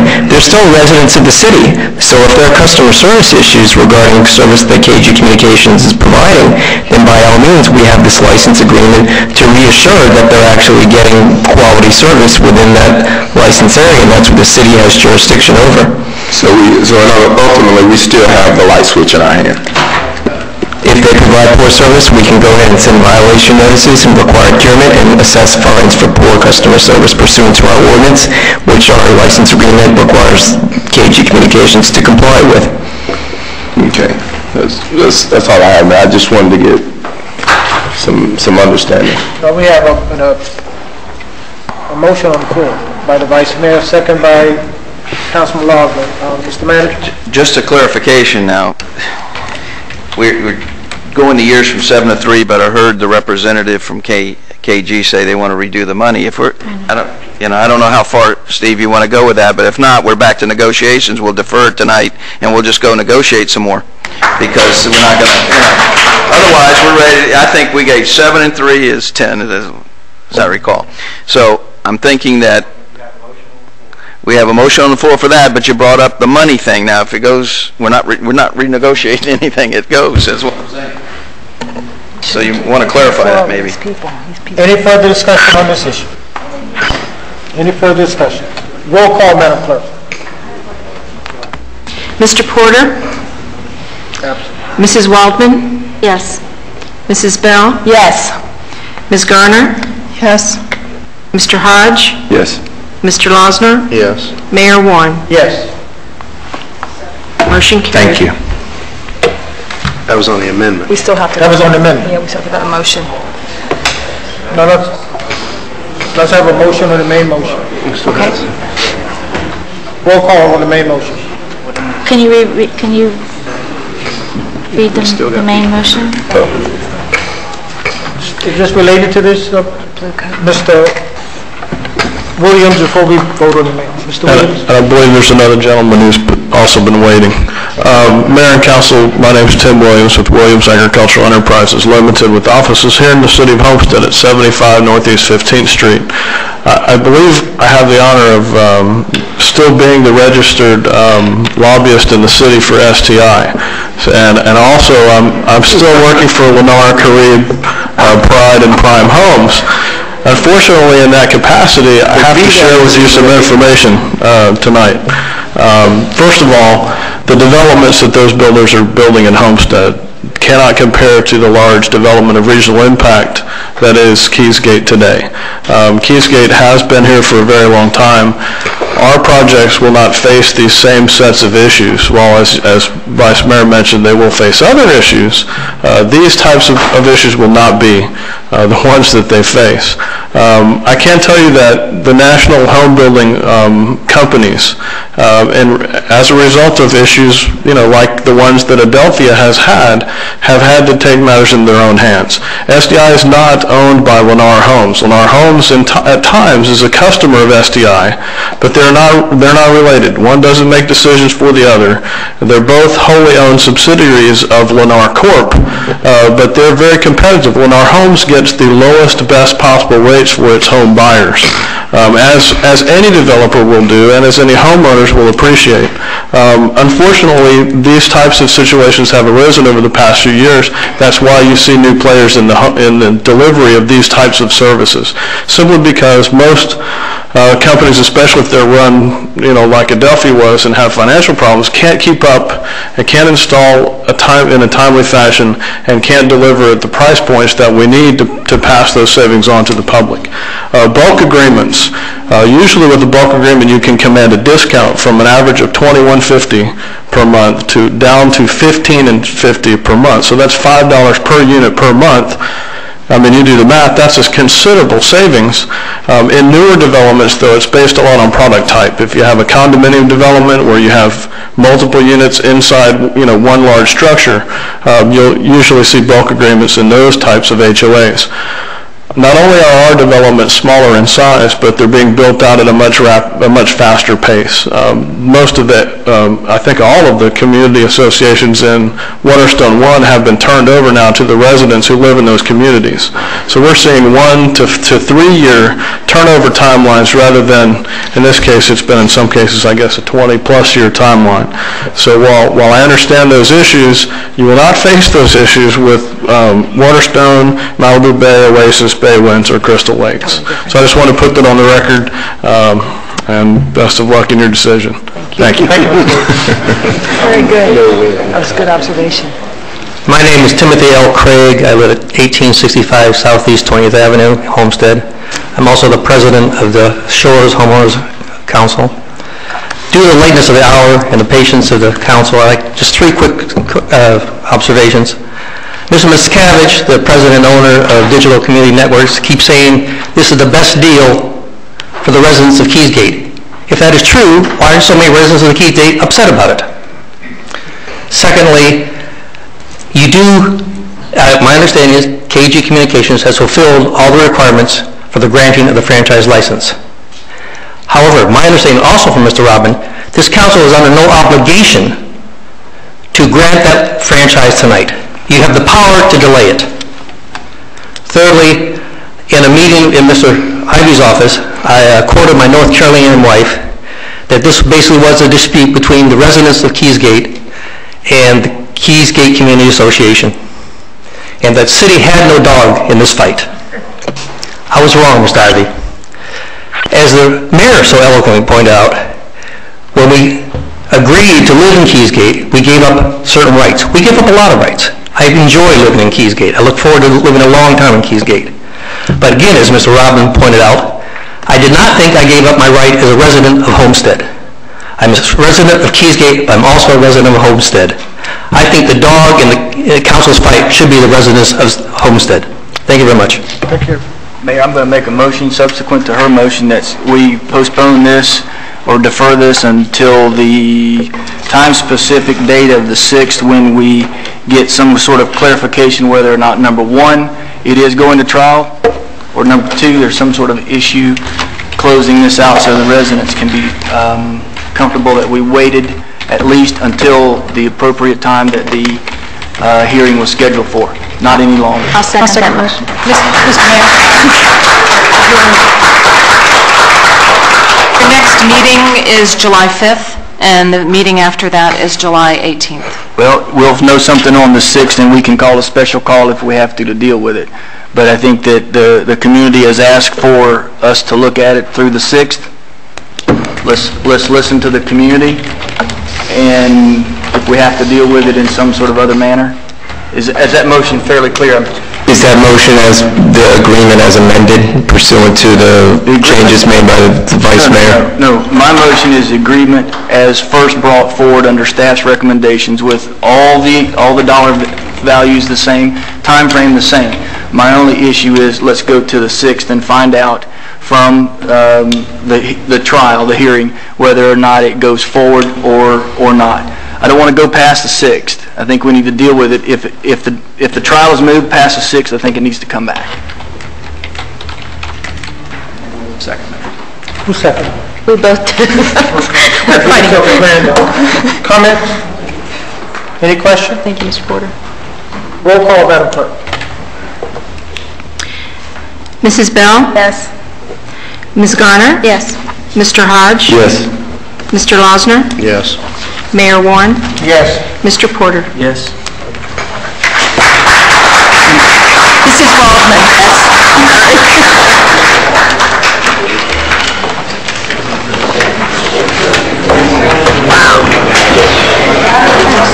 Mr. Mayor?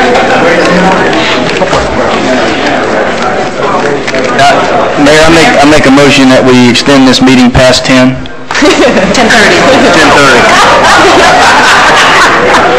It's probably moved to extend past 10. But you need to specify the time to which you extend it. 11 p.m. He don't need that long. Don't give him that much. All in favor, say aye. Aye. I'm sorry, Mayor, I didn't hear that. It was too much. Motion was to extend the meeting to 10:30. to 11 p.m. We have to go help a man celebrate. We can't be here that way. Why do we need that? There's an ordinance that says it ends at 10:30. Was that all of you? We're down. It's weekly report. I need to go back to one of the items to deal with Mike. 2 minutes. The mayor has a presentation. What was that?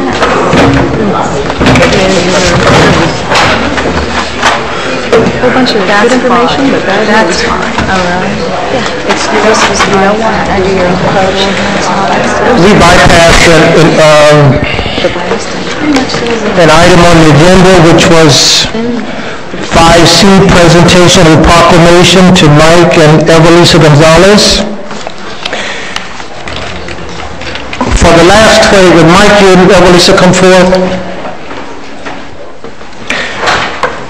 Over the last 25 years, this couple have made an invaluable contribution to the Hispanic community in South Dade. A couple of weeks ago, the council was not able to attend an annual banquet that Mike and Evelisa sponsor each year to recognize Hispanic businesses throughout Homestead, Florida City, and Deep South Dade.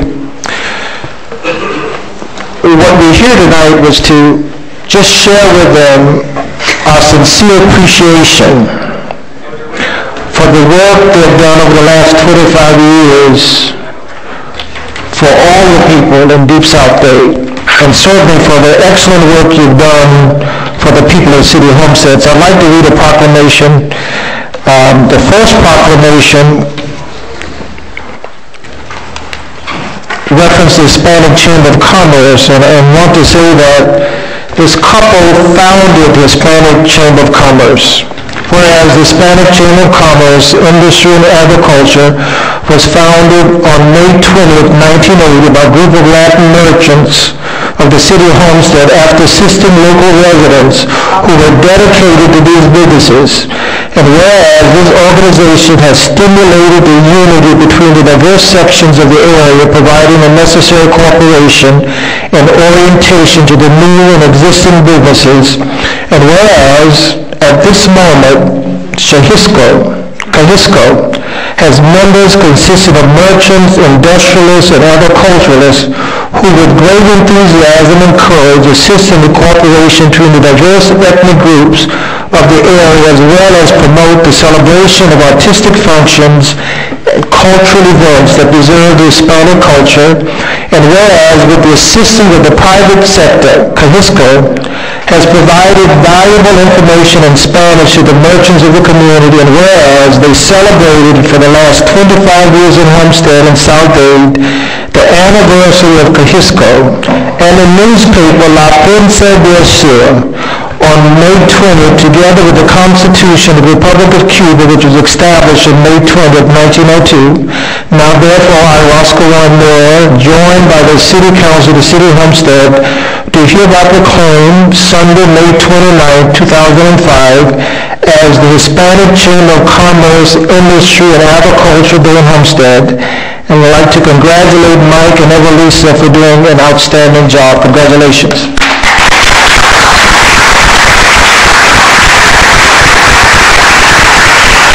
And we have a second proclamation just honoring Mike and Evelisa for 25 years of dedicated service, and it's in Spanish. I won't read it. But again, job well done. I hope another 25 years of excellence in our community. Thank you all so very much, and you have an opportunity to say a few words.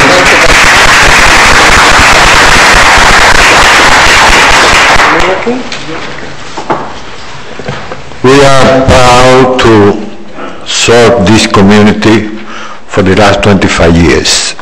When we started in 1980, up to date, I have been seeing another change. We got good councilmen, the administration, and a new mayor. And we are proud for all this change. This city now is growing up.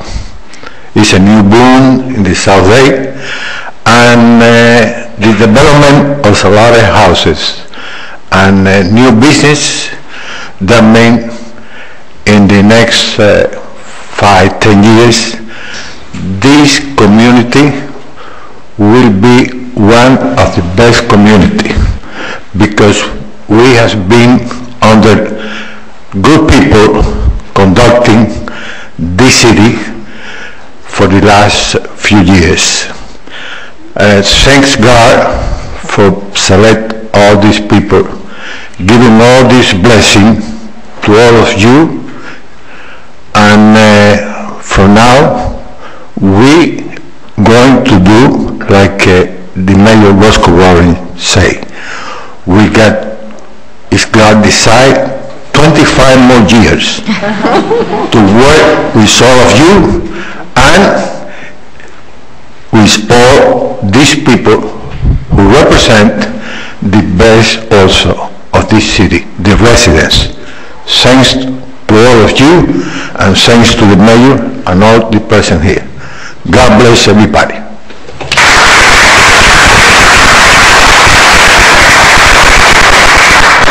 Thank you very much. This is 25 years only for my, the glory for my Lord only. I do it who is working for Him. That's it. I'm very happy because we are very healthy. We wait for 25 more years.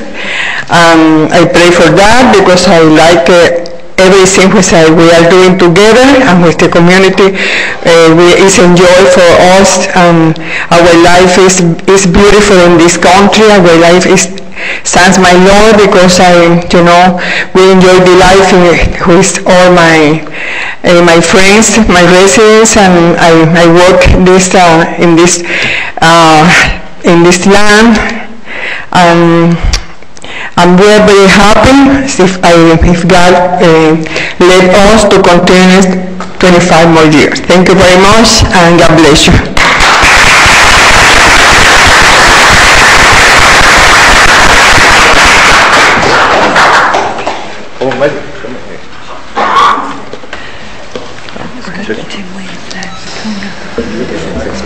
going on in Keysgate owning their own company and servicing themselves rather than, and the fact that there's competition, fair competition. Keysgate is in essence themselves. Gracias, amiga. Those people are going on. They're hiring themselves to service that. I don't blame them.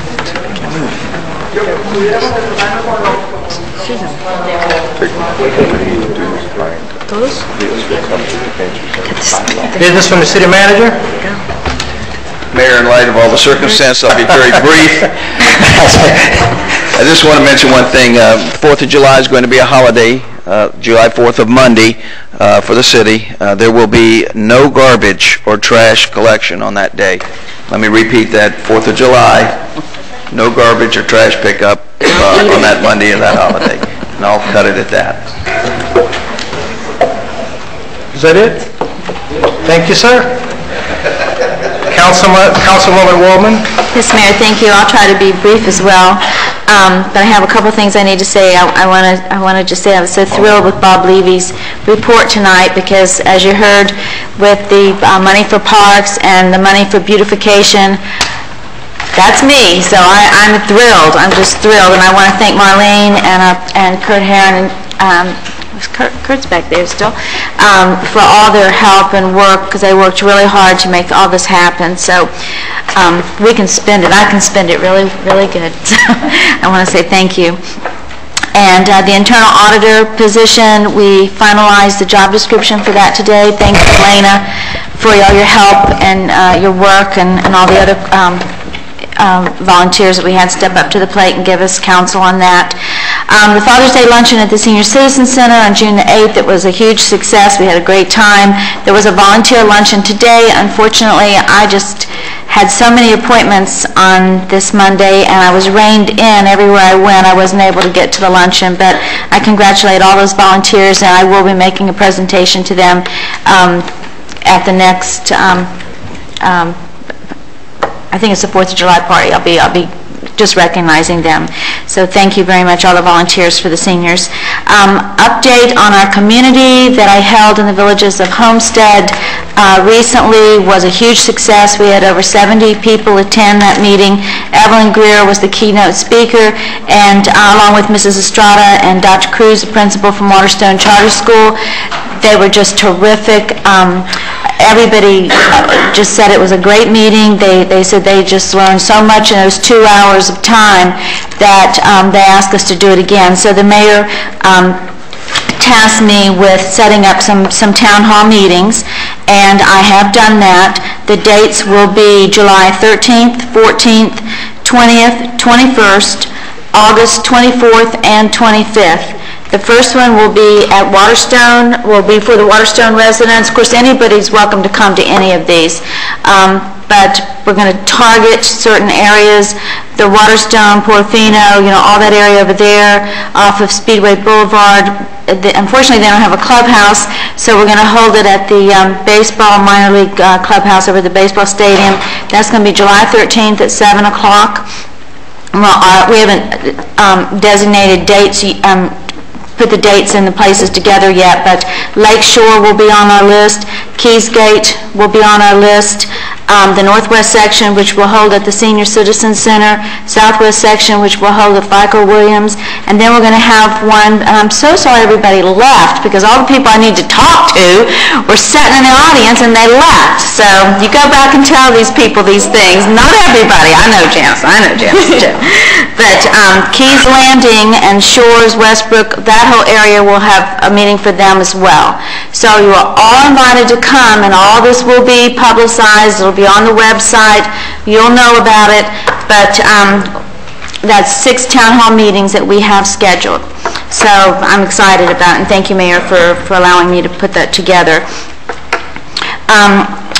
They had a Losner Park meeting with Rick a week or so ago. I wasn't noticed. It wasn't publicly noticed, so I wasn't able to attend that one, but I'm excited about it, and please let me attend the others. I'm thrilled to be a part of that.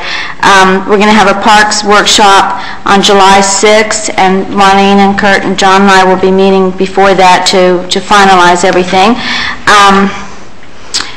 Let's see, you mentioned the 4th of July. I just want to tell you just briefly, since I have the opportunity, what's going to be happening on 4th of July.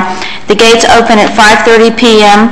and we will have between 5 and 9 p.m. we'll have the speed pitching with radar for the kids or the adults. We'll have a rock wall with 4 lanes to climb up. You won't see me on that. Hopefully I get my little boot cast off next week, so I won't be doing those things anymore. The trackless train, we'll have that. We'll have a saber-tooth slide. We'll have a kiddie obstacle course with a whale slide. And from 6 to 9 p.m. we'll have 2 clowns for face painting, clowns with animal balloons. There'll be an antique car show from the South Florida Antique Car Club of America, displaying vintage cars in the stadium's concourse area. There'll be an art exhibit and an art contest, and Art South will be displaying works from local artists, as well as judge the youth art contest for How Do You Celebrate Freedom. And there will be some things going out on that so that we can get our kids to participate in all of that. The vendors, we'll have food vendors there, the police explorers, we'll have Chinese restaurant will be there, Red and Rib House, and the Boy Scouts will be there with hamburgers, hot dogs, and fries. And of course, my favorite, the performers, Gary Gamlin and Recess will be there between 6:45 and 7:45, and my heartthrob here, Chris McDonald, he's an Elvis impersonator, and I've seen him in person. He's terrific. He's better than Elvis, so if that can happen. So come out for that. Elvis is in the house. And he'll be performing between 8 and 9 p.m., and I'm going to be down there right by that stage watching him. And the fireworks start at 9 p.m., and there'll be music by Thunder Country Radio. So, with all that being said, Mayor, thank you very much. Thank you. Thank you very much. Councilwoman Vice Mayor Bell. Thank you. Judy, I think you trumped me and Steve. We were planning a town hall kind of in the northwest section, so I guess we'll just attend our own, huh? Yeah, I mean, we just set them up as a group. Sure. I did attend the volunteer luncheon today, and Judy, in your absence, they asked me to hand out the certificates, so I did hand out the certificates to everybody, and they were very happy and very appreciative. I wanted to just mention a few things. Groundbreaking, we attended a groundbreaking a couple weeks ago. It was very nice, and I attended the annexation hearing on behalf of Florida City in downtown, and the City of Florida City very, very much appreciated our participation there, and it did pass, but then the mayor did veto it, so they have to have an override. And I really wanted to keep the issue on task, and the issue seemed to be diverted over and over again as an issue of moving the UDB. They kept taking it as a land use issue, and it wasn't any of that. It was a simple annexation issue. And I felt like and the mayor and this council had passed a unanimous resolution on behalf of Florida City, so I went representing the city. The City of Homestead on behalf of Florida City. Also, I attended the MSST Homecoming, which is the Maritime Safety and Security Team, and as I went there to see the plane fly in with all of the people that were homecoming, the plane was delayed, so they weren't coming in for another couple of hours, so I left, but I saw the pictures, and they said it was a really, really nice homecoming. I also had a meeting with Evelyn Greer this morning, a very, very good meeting, and we discussed many things. We discussed the EFBD, we discussed the school site issue, and we discussed a lot of issues that are coming up. And one of the things I wanted to meet with Captain Kennedy about was working on some truancy issues on a couple of the schools in the area, so I'd like to set up a meeting with you that we do have a real truancy problem in the city of Homestead, and we were putting our heads together and thinking that maybe we could put flyers on the doors if the parents aren't home of the children who keep missing, and just say, we were here today to visit with you, your children have not been attending school, and make that maybe part of their, just shoot an email over to the police department letting you know who's been truant consistently, and a little visit from a police officer might be a good thing for the parent as well as the constantly truant child. I also wanted to let you know that Homestead Senior High got just with the school grades came out, Homestead Senior got an F. But I wanted to tell you that the F was not based on the FCAT scores. It's important that you know that. Part of the requirement of the overall grading of a school is based on the percentage of students that are tested. And there's a requirement that 90% of the school is tested and 89% were tested, and that's part of it is because of the truancy problem. So that ineffectuation gave them an F. So these are issues we have to work on. The school board is doing a lot of work with Homestead Senior High, and I look to see a big difference in that pretty soon. And and also, we're going to work together and hopefully making some of the schools on the outside look a little bit better as far as some landscaping and things like that. And I asked Evelyn if she sees any problem that she's going to have to match us tree for tree. If she wants us to make some of the schools look better, we'd love to, but they're going to have to help us. So she said absolutely. She was great, and we had a very, very good and very productive meeting. And that's it, Mayor. Thank you. Thank you, Vice Mayor. Mayor, may I add something to the Vice Mayor? Vice Mayor, when you meet with Captain Kennedy, can you have Captain Kennedy bring down a sergeant or a captain from the school board police? That's a great idea. School board police. Great idea. And see if we can marry some sort of relationship. Okay, I'll do that. I'll do that. Well, we kind of do a lot of that too with truancy with the SOS program. I was going to include them also in this meeting. Okay. Thank you. Councilman Hodge? Nothing at this time, Mayor. Thank you. Thank you, Skipping me, Councilman. Mayor? Oh, I'm sorry, Councilwoman Guyer. Thank you. I've been trying to get some information back to you for a while now regarding the blasting, and seems I couldn't get one person from the State Fire Marshal's office to come give us a presentation and just explain the process and the guidelines, but I could get 5 of them to come meet with me and staff today. So, we sat down and discussed it at length, and I just got some facts for you, and I have to say it's not all good news. But here's how it goes. The Division of the State Fire Marshal Regulatory Licensing Section is the one who issues the permits. They're given for 10 years, but they must be renewed annually. And each year, they review the records and are audited, and a physical inspection by the state takes place. The companies themselves are required to hire their own record keeper and a seismologist to read the blasting levels, and this is reviewed during the annual audit. Once a mining company has a permit issued from the state, they have 20 days to notify the jurisdiction in which the blasting will occur. Now, in our case, it was 1 mile outside the city limits, so they notified Miami-Dade County. We never knew that this was going to happen. The county did nothing to tell us, so staff and I are going to contact the county and ask them to start notifying us if it's going to be, adjacent to our jurisdiction, just so we at least have some kind of notification, because the state won't do it for us. The state has no right to deny applications that follow the guidelines, similar to situations we find ourselves in. Blasting is restricted to daylight hours between 8 a.m. and 5 p.m. Monday through Friday, and no blasting should occur on weekends or official holidays. The state decides what levels of blasting should occur, and if it's within a 2-mile radius of a residential area, the levels are lower. If you have a complaint about some damages to your home, they must be made to the Division of State Fire Marshal, and they want all kinds of information about your complaint. Date and time, they were asking for before and after pictures, like you're going to take a picture of your pool before it cracks. They want statements from witnesses, and they want you to hire your own inspector or expert to come out and tell you that it was caused by the blast. But once you complete your complaint, they'll come out within 90 days and have one of their own people physically inspect it, and they'll go out to the blasting site and check their levels to make sure they're within the recorded levels. But even if they decide that you sustained damage and they go out there and the company was within their levels, you really have no rights, because as long as they follow the state statute, which is decided by the legislature, what level they can blast at, if you sustain damage, they see no reason. And the State Fire Marshal doesn't even have the authority to provide you with compensation. So if they think that you have a case and you want compensation, you have to go before the Division of Administrative Hearings from the state. And if you lose at that point, they will make you pay for the court costs. So, since the legislature adopts the levels, the only thing I feel I can do is contact our lobbyist and try to talk to our legislators about notification to cities and the levels at which the blasting occurs, because it seems like the levels are pretty high, and we've had some complaints, but as a city, there's really nothing we can do except inform you and let you know of the ridiculous process that you'll have to go through, which you'll gain nothing. But if you'd like more information, we have some brochures that they gave us, and those will be in the city manager's office. Thank you. Thank you, Amanda. I'm glad you're able to follow up on that, because I said we got a lot of calls on that blasting. Very helpful, right?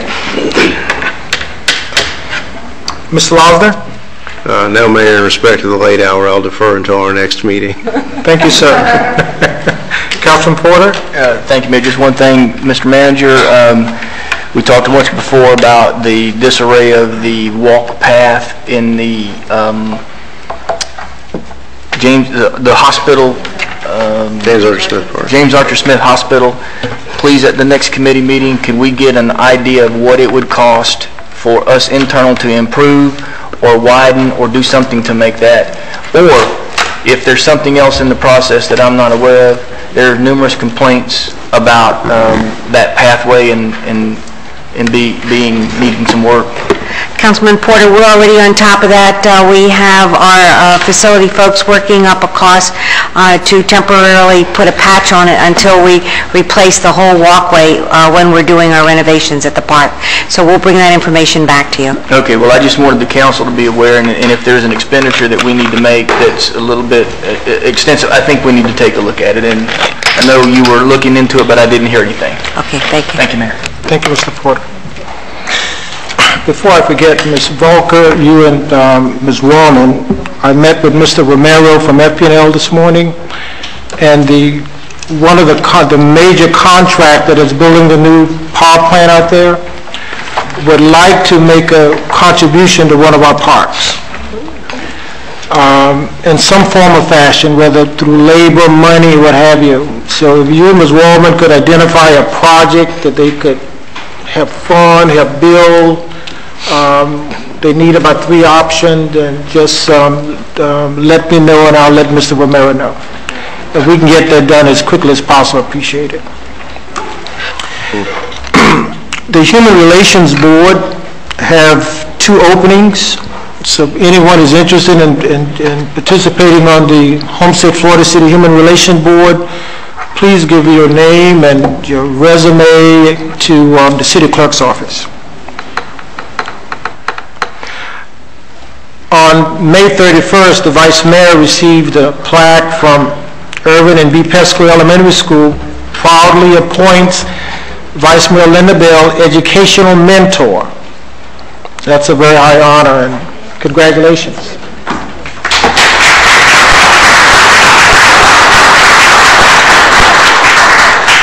I'd like to ask the staff to send a letter of thanks to Commissioner Moss for the job fair at the FICA Williams Center on Wednesday. I attended the morning portion with Commissioner Moss, and we were advised that over 850 people showed up last Wednesday at the job fair. It was an outstanding turnout, well represented, and Mr. Manager, I'd like to thank Marcy Heese and her staff. They were there, and from the articles in the paper, we were one of the top employers represented there. People, about 600 and some odd, came to our table and had an interest in employment. So it was well attended, and Commissioner Moss and his staff did an outstanding job and get the message out to the community. On next Tuesday, the 28th, at noon at Keysgate Golf and Country, by charter, I will be presenting the State of the City address and invite the community out on next Tuesday at noon for luncheon. If you're interested, please contact Ms. Patty Sullivan at 305-224-4447 and confirm your attendance, because we will be feeding you that day, and we want to know how many is coming out. So please call and join us on Tuesday at noon. And finally, let me just recognize that on June 12th was a very special day, Councilwoman Amanda Gardner's birthday. Yay. So let's give her a hand.